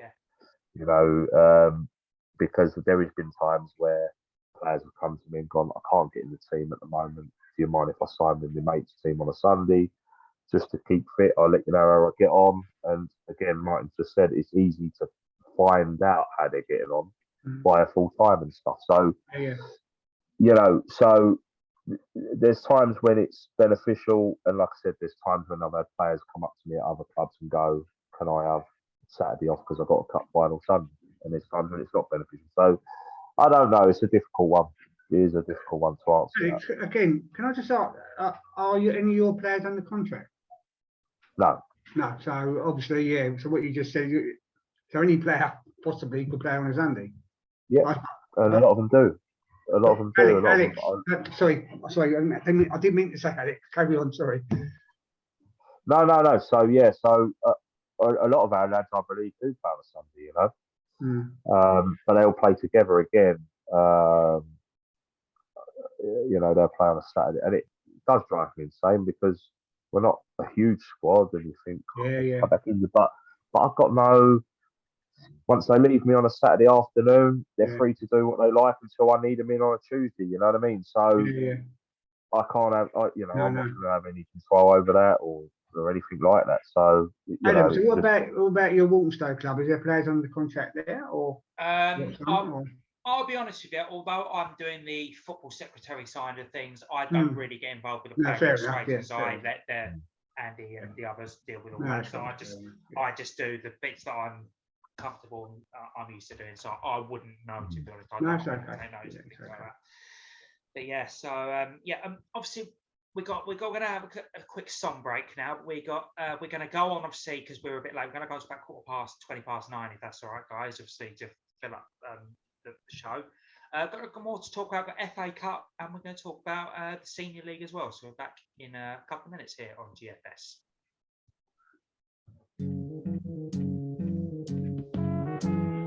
just gonna pop to the loo. I've just Too figured out much every day. information. Sorry. This is still being recorded, by the way. Oh, sorry. That will be on YouTube as well. Oh, That's all right. That's all right. Alex, I might join you. Not in the same toilet, obviously.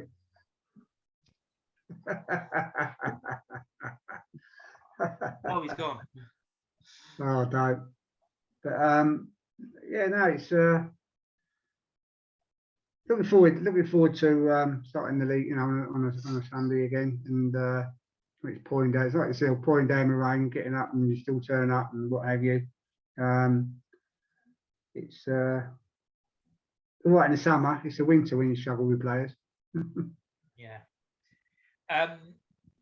Just to benefit, if you're listening back on well, you won't be because if you're actually seeing us, if you're watching this on the YouTube upload, then this is what we have to do for a minute while the music is playing for the radio. So it's, yeah, this is what we do. We just, and look at that beautiful view there of Martin's curtains. It's brilliant, isn't it?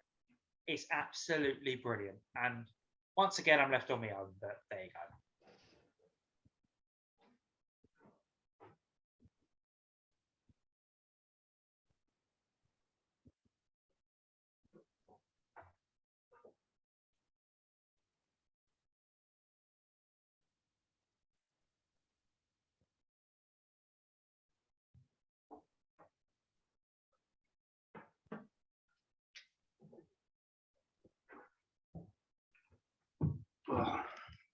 Who you got Saturday, Ed? Who? Walthamstow, Yeah. Portsmouth? Who? Well, both really, yeah. Portsmouth are home to Bristol Rovers, and Walthamstow have got a game, so we've got knocked out of the FA Cup. Oh, right, okay. Portsmouth at home or away? Home. Yeah. Okay. Who's that? Is it Joey Barton, isn't it? Yeah. Yeah. Arsenal have got They're away to, is it Southampton or Brentford? Bournemouth. Bournemouth. I don't know why I said Southampton, yeah. That's on telly, I think, Saturday night, yeah. Yeah, I'll probably watch that. We're going to we're having a nice relaxing weekend, me and the missus. Like, we've been out so many times. I've got to stay in. The old age is kicking on me. He's back. Did you have a nice trip? Yeah, I don't know what happened there. That's all right. It happens. All right, miss my name, you get a seat. Oh, No, I'm sorry, Les. Yeah. But listen, we all love football for different reasons, and you know, doesn't matter if you're good, bad, or whatever role you got in a football club. Without like yourself, Adam, without yourself, this club. I believe they never come. I thought I was listening to the Euros, the women's in the final. oh. So yeah, Martin gets upstaged by Neil Diamond. If you were listening on the radio, then yeah, Martin, you'll see it on the YouTube upload. We were just talking then. Yeah, Martin got upstaged by Neil Diamond. Well, I didn't know that, obviously. Do you know what? Do you know the funny thing about it is, yeah, that when we do these live feeds or upload the show, people are going to see what actually happens. Yeah. When the music's on. Yeah, true, very true. And I can hear Ian laughing as well, so because he knows what I'm talking about. Oh yes. Also, Ed, we have to in future. The fruity conversations we used to have before, we can't do any more of that now. No. We have to tone it down a bit. Yeah, what we used to say about Ian, but he could hear us, couldn't he? I'm joking. I mean, we used to slag Alex off weekly, so we can't do that anymore. Oh, that's not true. Yeah. Actually, Ed, if you don't mind, if I could give a shout out, please, to my sister, my elder sister. She's 70 today. I've been told to say she's a young 70, which she is, you know. All went out late these days, isn't it? Pardon? It's late these days. Yeah, well, and we went out for a nice meal last night with the family and that. So, Anne, happy birthday today. Have a great time with Chris and the kids and the grandkids. And I'm not too far behind you, but enjoy. I know you're going away down the south coast this week, Ken. So have a great time. And happy birthday to everybody at the Grassroots radio show. Thank you. Excellent. Excellent. And happy birthday from us as well. Thank Also, I must say, West Ham are beating Viborg by 1-0. Oh, is it? Oh, right, okay. Yes. So I don't look at conference football, sorry. Hey, love it. Oh, that's your sister here, you say that? Oh, yeah, she's there, yeah. Is she there, is she? Yeah, yeah. Yeah, so shout out to me, shout out to my beautiful other half, Charlotte. Love you lots. She was hoping to watch the actual stream tonight, but obviously she'll just have to make do with the upload. She's very much looking forward to seeing your curtains, I must say. Well, listen, if she wants, I can cut a bit off to sign them and send them over to her. Oh, for God's sake. She's doing the doghouse though. Oh, yeah. Yeah, definitely. no. Although, hang on, I will say that she probably won't appreciate gifts from a Celtic supporter. Well, that's true, yeah. That's true. which is very, very true. Alex, have you got any shout outs? Not really. I mean, just I suppose shout out to all the people, the volunteers within non-league football, everyone associated with it, and any form of football really. That give up their time. Because without it, we wouldn't have shows like this, would we? So, it's good stuff. Yes. Another shout out I must do is to Pete, because he's out enjoying himself, whatever he's doing this evening. So, yes, hello Pete, if you are going to watch this later on. I don't know what he's doing, but there you go. Bless him. Yeah, he was there last night, wasn't he, at the game? Yeah, said hello to him. Yeah, he's on fine form last night. Good to see him out and about the grounds. I've seen him quite a bit actually this summer. Yeah. Always great to see Pete. Always great to see him at a game. Yes, nice and local for him as well. Ian, any shout outs for you? Oh, just everybody. Anybody and everybody. That'll cover it. Ian, I bet you're fun at parties. Exactly, mate. I'll tell you what, I get invites. Literally today, I had an invite for next Thursday night, and I'm like, no, I'm working. What was that for? In my life. To go to number 90 down Hackney Wick. Number 90 down Hackney Wick. I've never heard of that. What's that all about? No, number 90. All right, never mind. But they sent a very nice invite for come down for drinks and stuff. And I'm like, oh, it's a Thursday night. I can't do that. We feel guilty now. I know. Oh, we do. If you wanted, yeah. It's all right. Actually, when he said he was 90 to number 90, I thought you meant number 90 down his road. No. Oh, good grief. Yeah. Oh, I don't think number 90 down my road. I don't even know who they are, but there you go. I'm sure they know who you are. Yeah, probably. Everyone knows me. Yeah. So, okay. Well, let's go back to the good old football chat, and we'll have a chat about the oldest cup competition in the world. It's the best. It is the best. Yes. Yeah, So not that you would know anything about it, because you haven't won it since 1991. So you haven't won it for 31 years. Thank you for that. Thank you. Yes. Thank you So yeah. I mean, Arsenal and Portsmouth have won it more times than Spurs. So, yeah. Good times are coming there. Good times are When was coming. the last time Spurs won a trophy? Seriously, since the last time Spurs won a trophy, I always say this to him, Alex. Portsmouth won the FA Cup, got relegated 3 divisions, won a title, and had administration twice. Right, Alex, I've told you a story before. I went with my son 2008, Tottenham one. Chelsea League Cup, blah, blah, blah. My son said, it's only a kid, he went, is it like this every season, Dennis? We jumping up and down and celebrating. And went, yeah. Didn't realise all that time, I think, as I say, hopefully this season at Tottenham, it's going to change anyway. Yeah. So we finish above Arsenal. Yeah, let's just move on very quickly. Let's just obviously mention the FA Cup. There was one game that actually did take place on Tuesday.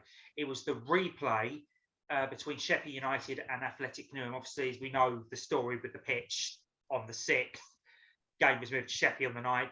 Newham got a very, very creditable draw. Alex, I'll come to you for this one. Sheffield won the replay 6-0. They obviously show how strong they were. But if you look at the highlights, and obviously Essex Footy, Dan, bless him, done some highlights as well. Newham did have their chances to change the game, but Sheffield showed their quality that they really, for that level, should have. Yeah.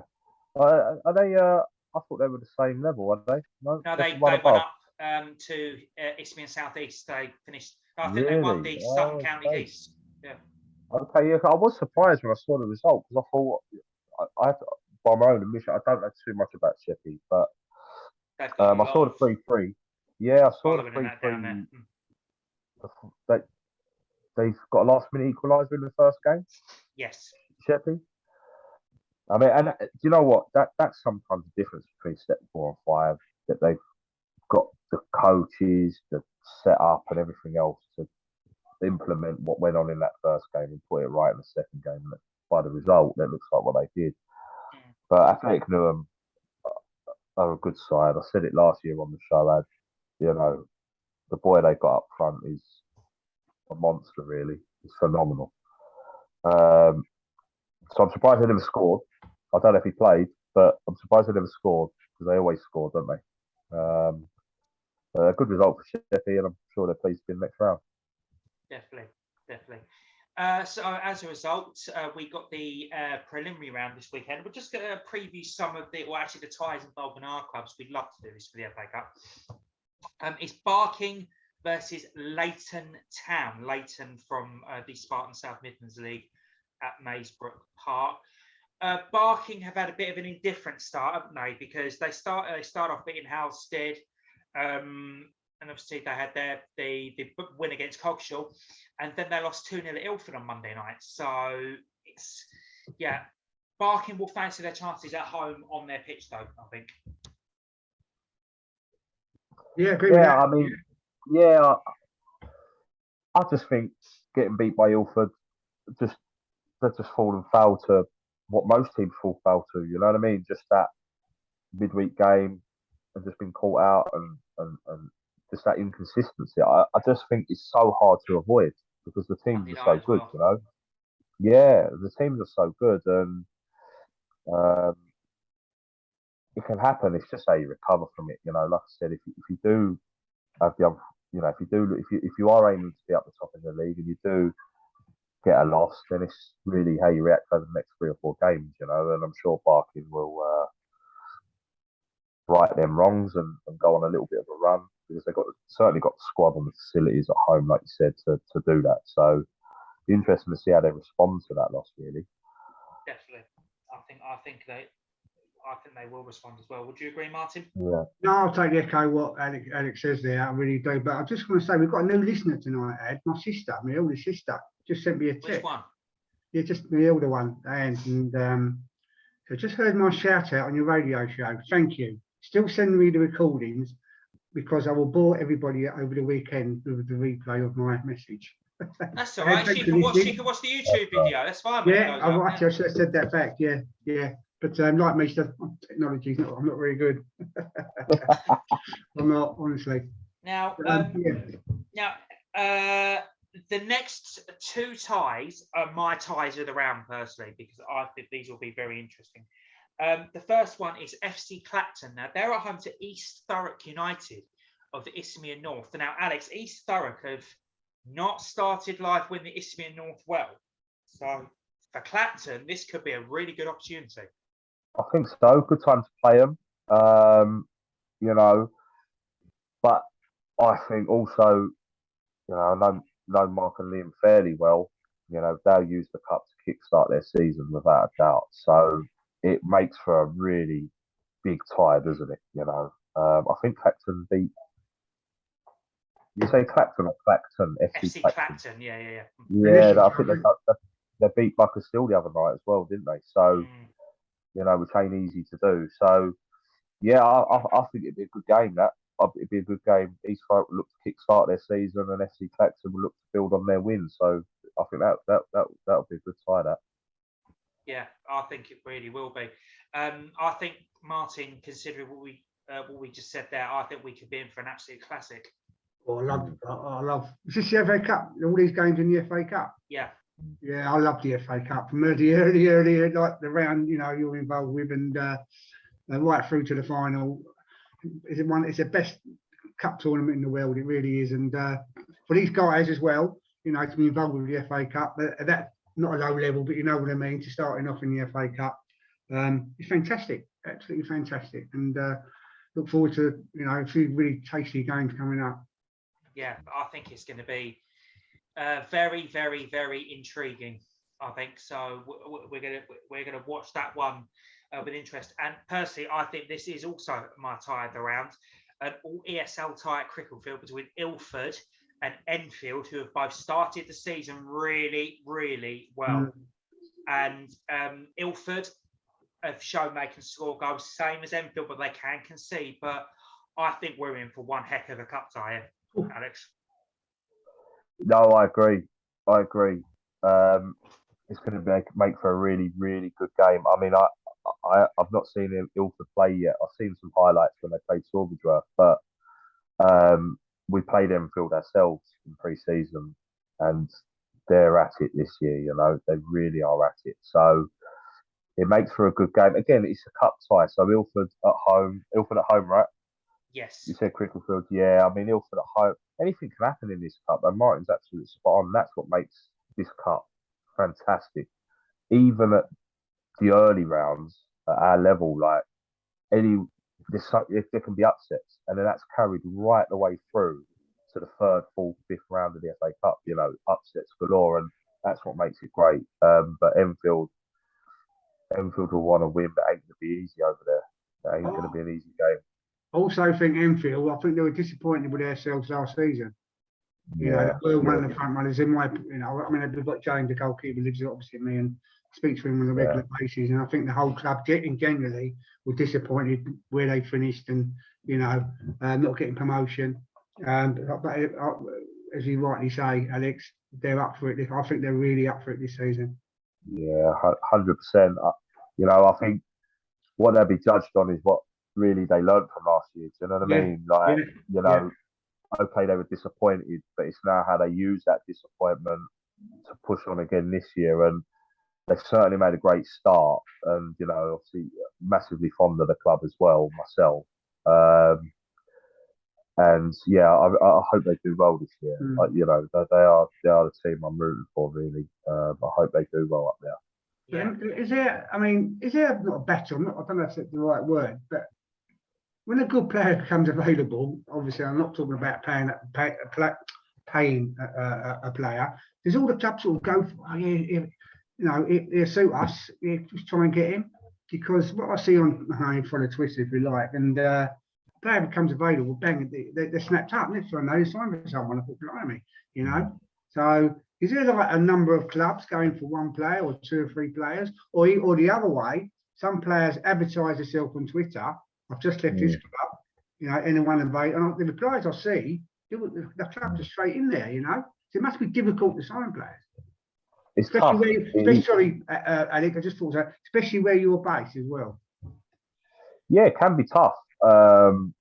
It can be tough, but I think for me, Martin, as a manager, that's why I've enjoyed working in different counties almost at times. So if I've left a good impression on some players, even in Hertfordshire, they'll travel with me to Benfleet. Doesn't always work like that. I mean, when you get new players, so there's many ways to sign someone. So if you do get social media is a massive game changer, by the way. Not only does it drive the power moat up for the player by being available, because it's to the highest bidder sometimes. We take. It is. No, it really is. I mean, players have learned to use Twitter massively to their advantage, let me tell you, However, we still have the old way of, if I played against, say, another team, I liked one of their players, I have the ability to put a 7-day request in, which is then an acknowledgement of, I like the player, I want to sign him. Could you explain to the listeners who don't know what a 7-day is? And viewers. And viewers. Yeah, and viewers, I do apologise. Yeah. So a 7-day is used. So you like a player. It depends really. If you know nothing of the player, but you just like what you've seen on the pitch, and you need that position, and you want to make an approach, that's how you make the approach. Then the club will. The club who has that player will then ask the player, we've had an approach from another club, do you wish to talk to them or not? The player will say yes or no. If the player says no, the club will just decline the 7-day, or is that right? Can they decline a 7-day, or do they have to let it run out? If the player's not, I think if the player's not interested, then They can decline it, can't they? They can decline the seven. They can say, well, no, he's not interested.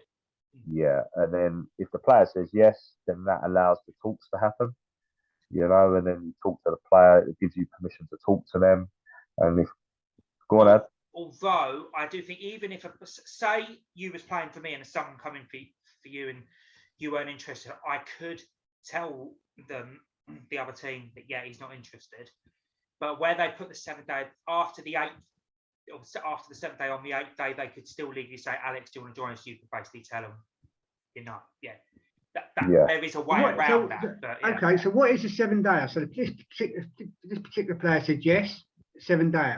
Could you explain what a 7-day is, please? So it will take the club the player plays for at the time have 7 days before the player can make the transfer. Okay.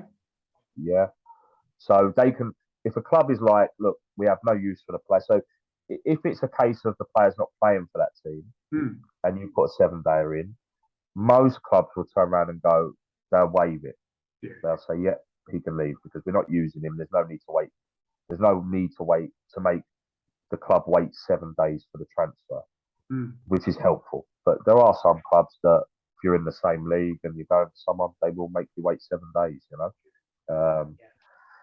It's meant to be to stop tapping up, but you know, social media has changed that. So I do think that needs looking at, really, the 7-day rule, because people talk on social media. Which is, so many Twitter spats as we've seen over the seasons at our level. Yeah. So it's interesting. So basically, you're going for a player. He's got 7 days. If he says yes, he's got 7 days to sign. If he doesn't sign after the 7 days, he stays where he is. Is that correct? Yes. Pretty much, yeah. Yeah. And you can't put another 7-day in for that player for at least another month. You're allowed 2 7-day approaches per month, and I think 2 per season to 1. I think 2. It's complicated. The rules keep changing with this sort of thing. Yeah. So for example, if say I wanted Alex to play for Walthamstow, and he was signed as a player, I could put a 7-day in for him, and Benfleet could say no, and then I won't be able to put another approach in for him for another month. And then if they say no again, then I'm stuffed unless Alex said, oh, I'd like to go to Walthamstow, got himself released from Benfleet, then come over that way, then that's the only way it could happen. Yeah. But there's no smoke without fire, you know. So when you get a 7-day for your player, there's been some sort of community. It shouldn't happen, but it does happen. And that's through social media. That's where it's changed. So I do think that rule needs updating. It needs bringing to life, because the facts are there are conversations had between parties before that 7, that the club wouldn't waste the 7 days, if that makes sense. By just putting it. So, and I'm not saying that to try and, you know, belittle the rule. I'm just saying it's one of them rules that need to be brought up in line with reality and what's actually happening outside of that rule. So, yeah, it's an interesting one. It is. I agree with you, Alex, in a way, because more than in a way, really, because as you said, that the FA need to look at that. The way what you said there is a very valid point, because if you see the context I'm putting this in, if the FA and others can bother to look through players' social media accounts to find out what they were tweeting about when they was 10 or 15, they can check. Why can't, if they can spend all time doing that, why can't they keep an eye on this tapping up thing? Yes, exactly. Valid point. Yeah. Yeah, exactly. And also the other side to it is, for example, when you do see on Twitter a player's left, right, and he or she, whatever, will put on Twitter free agent or whatever they put. My time at so-and-so has come to an end. Come to an end. Yeah. Thanks for the committee, even though they probably haven't even spoke to the committee. But that's it, exactly. But technically, they're still registered to that club. So, sort of, you know, you wouldn't see that tweet put a 7-dayer into the club he was registered to, wait for permission to talk to him, because you would have lost that player before you talked to him or her. So, Exactly. you know what I mean? So it's a really strange rule that does need looking at 100%. Yeah, and then obviously half the time, when players, I actually have seen it as well. I think you have as well. When players say, "My time at this club's come to an end," the management don't even know that they find out through that way. Then I've seen it. Hang on a minute, you have what's all this about? I mean, on a Sunday, I know it's completely different on a Sunday. We're let on the league game anyway. You're let to sign 2 players on the day. Yeah, you are in the Alliance League as well. Oh, okay, but not cup games. Cup games, you can't do that. You know, so if you're struggling on a Sunday and your neighbour's not doing nothing, you're not going to do any chance to come down and play with us. Yeah, okay, mate, you can sign on.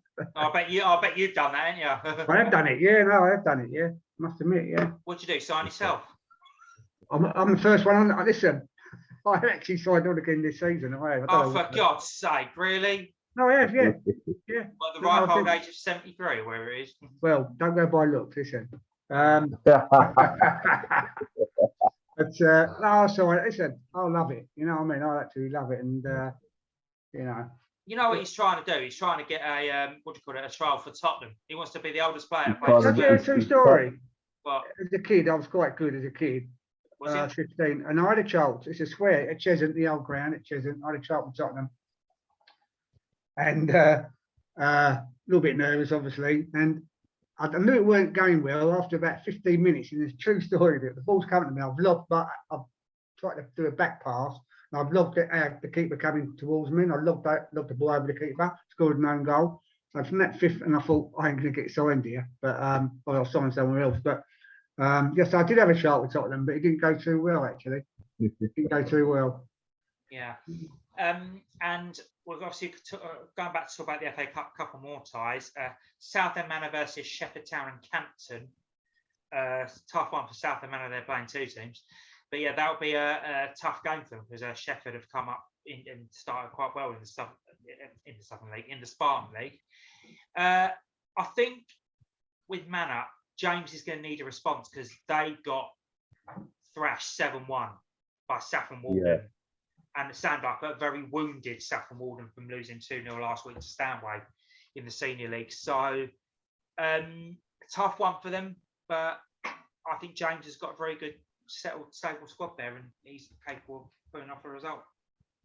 Yeah, I think so. I mean, listen, Walden's a very difficult place to go.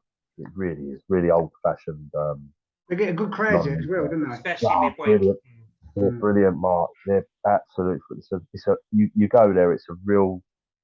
It's got a real good buzz about the place. You know what I mean? And when they get behind the team, the thing you can't do is let them score early. And I think that would disappoint James because I think they got 4-0 up at half time. So that would disappoint him. But James, he will learn from it. His team will learn from it because it's something he won't stand for. So. They're at home, FA Cup. Again, they'll be looking to win that, looking to bounce back. I'm sure they will. They've got a good squad, like I said, good manager. He's a good bloke, James, actually. I've been speaking to him throughout pre-season. Yeah, he's a lovely fella, and, you know, I hope they do well. I hope they do bounce back, that's for sure. Definitely. I think they will do well as well. I agree. 2 ties on Sunday. Dunstable Town versus West Essex up at Creasy Park. And obviously another one at Maysbrook on Sunday with Romford host Takeley. Yeah, big games. Romford are good. Romford have started well, I think. They've gone a little bit under the radar. Yeah, it's a good shout. It's a good shout. Yeah. Like, no one's really 2-1 last night, actually, as well. Yeah, no one's really talking about Romford. They should be because they've come down from the league above. They've got, I know him as Scouse, the old Wakeford manager, Steve Butterworth, Scouse. So they've got him over there. I think Martin Sui's around over there. And they've gone really under the radar. They've kept quiet on Twitter. They've just kept really quiet. Yeah, I'll be surprised if they don't win again. Be interesting to see where they go this season. Should be a team. I think the team to look out for in that league. although we shouldn't be looking at them because it's Romford. Yeah. But they've really gone under the radar and just kept quiet. And yeah, they've had a good start. Didn't you have your run for chairman last week then? Yes, we did. And Steve, he's a great bloke. I mean, obviously, Alex, you'll probably understand a bit more about Romford than some of us will, because obviously you was a Basden for a bit. You'll know some things that come from the Isthmian North. You mentioned obviously they're under the radar. Do you think they will be there or thereabouts? I think so. I would. Yeah, based off of the start I've seen and the players that they have got in, I would say so, yes. But if you'd have asked me in the summer, I would have said, oh yeah, Romford. You always forget they're in that league. You just assume Romford are down the bottom of that Step 4 league looking to survive relegation because they've been in that position for so long now. And now they've got to turn that into trying to win at Step 5 in the Senior League.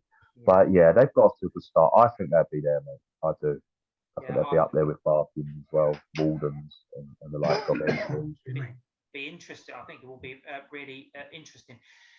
Obviously, before we go, like I said, we'll have a little chat about the Senior League as well. It's an interesting start, but there's one team. There's one team that has really surprised me, actually. And considering they beat Walthamstow in the FA Cup. Are you shocked, Alex, to see Bucko still at the bottom? Because like I think DW mentioned a comment. I think they've lost. They've lost as many games now, more games than they did in the whole of last season. And considering the success they've had in the last few years, it's really out of character for them. Really, 3 out of 3. Yes, it is. It is for them, but I can't. That league is so tough, the Senior League, you know, and they're so used to winning. So it's easy to see why you say that, but the players will adapt. They'll be fine, and they'll be absolutely fine. It's just that's the way football can be, you know. One minute you're winning every week, you go up a league, and you get off to a slow start. That really can happen. But you know, good win in the FA Cup, obviously against you lads, and that will be what they need to take into the next few games because they can win at that level, and obviously you guys are a level above, so they'll be fine. They'll be fine. Yes, it has surprised me they've lost 3 on the bounce, but they'll be fine. Their football is good. They've got a good side. They'll pick up points, no doubt about it. Definitely. Because obviously they had a bad day at the office on Saturday, losing 6-1 to West Essex as well. So you know what? We played West Essex in our last friendly. They're a really organised side, really good side. We won 1-0, but I was really impressed with them, and they played like 2 half squads, if that makes sense. First half, second half, and I thought once they start putting their squad together, they're going to do well. They've really got a nice shape to their game. They play an odd shape. They play a diamond in the middle. I won't talk too much, but they're really good side. Don't surprise me they started well. I'll be honest. Based on what they're the only team in the league with a 100% record. I was just going to say, if they draw or win the next game, they go top. I know it's only 3 games in, it's early days, I know that. But yeah. What I was going to say as well about football, obviously we'll talk about records and stuff like that. We're only 3 or 4 games in the EFL, and there's not one team that has now got a 100% record. The last of that went on Tuesday with Orient. And does this and same with the National League as well? Does this show how competitive all these leagues are becoming now? 100%, definitely. You know, there's no easy games in football. I wouldn't say there ever has been, but you can sort of normally get a gist of where you're going to pick up your home points, especially. You know, you just can't now. You just can't. You know, it's become so competitive. It's no shock. It really is no shock. Like I said, even with my lot, like I know I've got a really good bunch, but I'm like, I look at the fixture, I go, they could beat us. If we're not at it, they could beat us. Do you know what I mean? Like there is Yeah. no team now that you look at and go, if we're not at our best, we can get beat it. And I suppose it's the same throughout the pyramid. You know what I mean? Like so competitive, really is at the moment, which is a good thing, I think. Yeah, it is. I'll give you an example of that. I mean, look at Walthamstow. Saturday we beat Welling Garden City in our Southern League opener 3-0. Then we come down to earth on Tuesday night, losing 4-1 to Hertford. Things like that happen. I had someone come up to me on Tuesday night and he said to me, "You lot, Pompey, losing to Cambridge. Oh, that's terrible. You should be losing to teams like Cambridge." I said, "I'm not surprised." "Yeah, that's embarrassing." I told myself, "Well, hang on a minute. Cambridge took 4 points of us last season. They also beat us in the Papa John's Trophy. They're a decent side. I'm not surprised. I was actually more surprised that we won 4-1, to be honest." You're just not surprised at anything these days. I wasn't surprised that Cambridge. I was surprised to finish 4-1, but I wasn't surprised that Cambridge took the lead. It was one of them. So, and I think the same would be the Premier League this year. You just never ever know. Yeah, listen, sorry, from grassroots on a Sunday to the Premier League, you can't predict nothing. You really can't. No. You really can't. I mean, Completely agree. I mean, look. Just give an example. Look at Spurs. Last season, you go and lose to Burnley, but you go and beat Man City. Yeah, that's right. Yeah, twice. You lose to Brighton at home. You know, it's totally right. Yeah. Totally right. I don't think well, we don't know, but I must say, when we beat Man City, I think at the beginning of the season, we walked in that stadium, and sometimes you get a feel. You do get a feel on match days, whatever it may be, watching or playing. Got a feel. You think we're going to win this today, and obviously we did. But it's you know, we played a cup. Debden played a semi-final a few years ago. This team unbeaten. We just turned up on the day and beat them. We couldn't believe it. I thought we would be out in the semi-final. They thought we was going to go through to the final. But it's you can't predict nothing. You cannot predict anything. You can't. You really can't.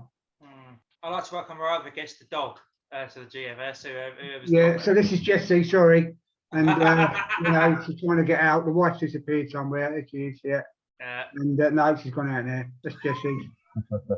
Oh dear. Well, I've got a couple more. But yeah, I just think it's so competitive wherever you look at it. You can't call it. I mean, I don't think any league, whether it's the Southern League, ESL, Eastern Senior South, or even the you cannot call it this year. No. You really cannot. It'll be interesting. Interesting. You cannot. No, I agree. I it might be a topic you discuss next week, but what do you think of the step 4 into playoff with a step 5 club? Oh, it's the only league that does it. I don't understand why it exists. So was it Walden played Whittam last year? But Whittam have a terrible season. Walden have a great season, and they play a cup final on promotion. It's crazy. I think the pros. You just came out and just described a brilliant con there for it. The pro to it is it opens up more promotion spaces, which, to be fair, at step 5 we've been crying out for a long time. But I do think I don't understand. I mean, why can't they just do it like they've done in your league? Like you do a little playoff place, and then you allocate and do it. I don't understand why it's got to be 4v5. I don't get that. That's a strange thing, isn't it? Really and it's strange. Increased this year because it's 17th and 18th going to a playoff against second the step 5 to make it all equal, because obviously the 16 step 5 leagues. And you've got to have 16 opponents. There's 8 step 4 leagues, 16 step 5. So you can have 17th and 18th from each step 4 league to make 16. That's why there were so many reprieves last year. Blimey, so it's even more confusing going into this year. Glad the FA will probably change that again, like 3 times during the season. But they come out. Yeah, that's the only thing I think. I don't get it. I feel for Walden last year because. All right, on the day they lost the game. I just think it's crazy, you know. Don't make no sense. Then again, we have said the playoffs in these kind of leagues have been, well, actually all levels have been bit, you know, over the years. I mean, there was a case, wasn't there, a couple of years ago? Wasn't it Harlow finished second, Isthmian, with 103 points, on goal difference. They lost it by about 1 goal, and they got beaten in the playoff semi-final by a team that finished 33 points below them. Yeah, it's crazy. Just, but what I mean by it, Ad, is like at least they're playing a team at their level. Do you know what I mean? Like they're playing, you know, all right, it's unjust within that league, but you know, step 5 club playing a step 4 club, you might as well tear up step 4 and step 5 in terms of trying to qualify teams at a certain level. Yeah. Because how can you be expected to just go and play a step 4 club? They're step 4, therefore they've probably got better players, in theory. You know what I mean? And therefore it's unfair, isn't it? You know what I mean? Like it shouldn't happen that way. I know it's not always like that. Then again, someone actually was saying this. Mark will probably remember this conversation as well. Someone, I won't say who, was actually saying to us, and I think he's got a very, very valid point. What you're saying about Whittam had a poor season and Walden had a great one. The gap between 4 and 5 is actually getting a lot bigger. I mean, it is. Yeah. It is. So that's what I mean by the game's unfair to then play like a playoff, because if Walden went up by, I use Walden as an example, right? But if they went up because they were the best team or the second best team and got automatic promotion or won a playoff at step 5, they're the best or the second best team to come from step 5. Over that summer, they have an opportunity to become a step 4 club by recruiting players, right, and recruiting staff or whatever they may do, right? But by playing in the playoff, they're still a step 5 club, so they're at a disadvantage, surely. Or any step 5 club playing a step 4 club. I just think it's because everyone else plays a playoff. I think they should just play a playoff. Yeah, I agree. Actually, I agree. It goes up that way. Yeah, and it works in the other. It works in the other leagues. Why can't it work? It seems like step 5's the only different. Because if you look at it, for all the levels of football, champion to prem, 1 into champ, 2 into 1, national. Why did the FA do this? Is it the FA? Yeah. Local league. Why do they want to get involved and mess it all up? Look at all the senior leagues. There's only one league that the playoffs are completely different, and that's step 5. The same format is used now in 6, and then not in 5, but in step 4, step 3, step 2, step 1, and all through the EFL into the Premier League. Yeah. It just doesn't. It just does not make sense. No, it don't. No. I'm not a fan of the FA anyway, but there you go. The other thing, I don't know, quickly before we go, regarding playoffs, I don't know if you would agree with me on this, Alex. And obviously they've stopped doing it at National League level now. I still think personally, if you're going to do playoffs, it should be based on home and away. It shouldn't be a one-off tie, someone gets an advantage. But I think they should do, personally, I would do it the way they do it in the EFL and what they used to do in National League North and South before they've done that new format. Home and away. Yeah. Makes it fairer, I think. Yeah. No, 100%. No, I completely agree with you, you know. It's just, I just found it, pleased for your thoughts, mate, thanks for that, but I can't understand why that step 4 or 5 thing exists. But yeah, it's strange, really strange. Yeah, exactly. And I think a one-off team, a one-off game, I think really favours the underdogs more. I mean, classic example, although it is academic at the end, look at Buckhurst Hill and House did. Yeah, no, agree. Exactly. Agree. If it was over 2 legs, I think Buckhurst Hill might have. Well, that was the final, but I'm just saying if that was a semi-final. Yeah, no, I agree. Completely agree with you. You know, no, I agree. Because you get a deserved winner over 180 minutes, wouldn't you? You know what I mean? Yeah, both home and away and stuff like that. So, no, I agree with that. Yeah, exactly. I mean, I hate playoffs. Pompey's record is terrible in playoffs, so there you go. Yeah, okay. Well, we're going to let love and leave it now. But that's about it from this edition of the Grassroots Football Show here on East London Radio. Alex, thank you so much. for being here this evening with us. It's been an absolute pleasure. Yeah. Thanks for coming in. Yeah, Alex, you've been a really good guest. You've really been loads of Oh, I information. appreciate that, Mark. Really enjoyed the chat. Yeah. Appreciate it, chat. Really good chat. Thanks for having me. And I will catch up with you soon, no doubt. Yes. Obviously, you'll stay behind when we finish recording, obviously, because we Yes. need to get our picture as well. Yes. But for the viewers and listeners' benefit, we're back next week from 7. We will get the YouTube thing sorted out. I will contact an expert. Hopefully Ian can help, or someone who knows what they're doing, to sort that out. And yes, we're back with the Stanway Pegasus manager, Rosie Webb. We're going to be talking about all things Stanway Pegasus, talking about female managers in the male game, the legacy of the Women's Euros. Myself and Martin will be here for that one. And then the week after, I think it's Pete and Damo, because I've got plans on the 1st of September. So, yes, but from all of us, for the recording basis, good night, everybody. Good night, all. Good night. All right.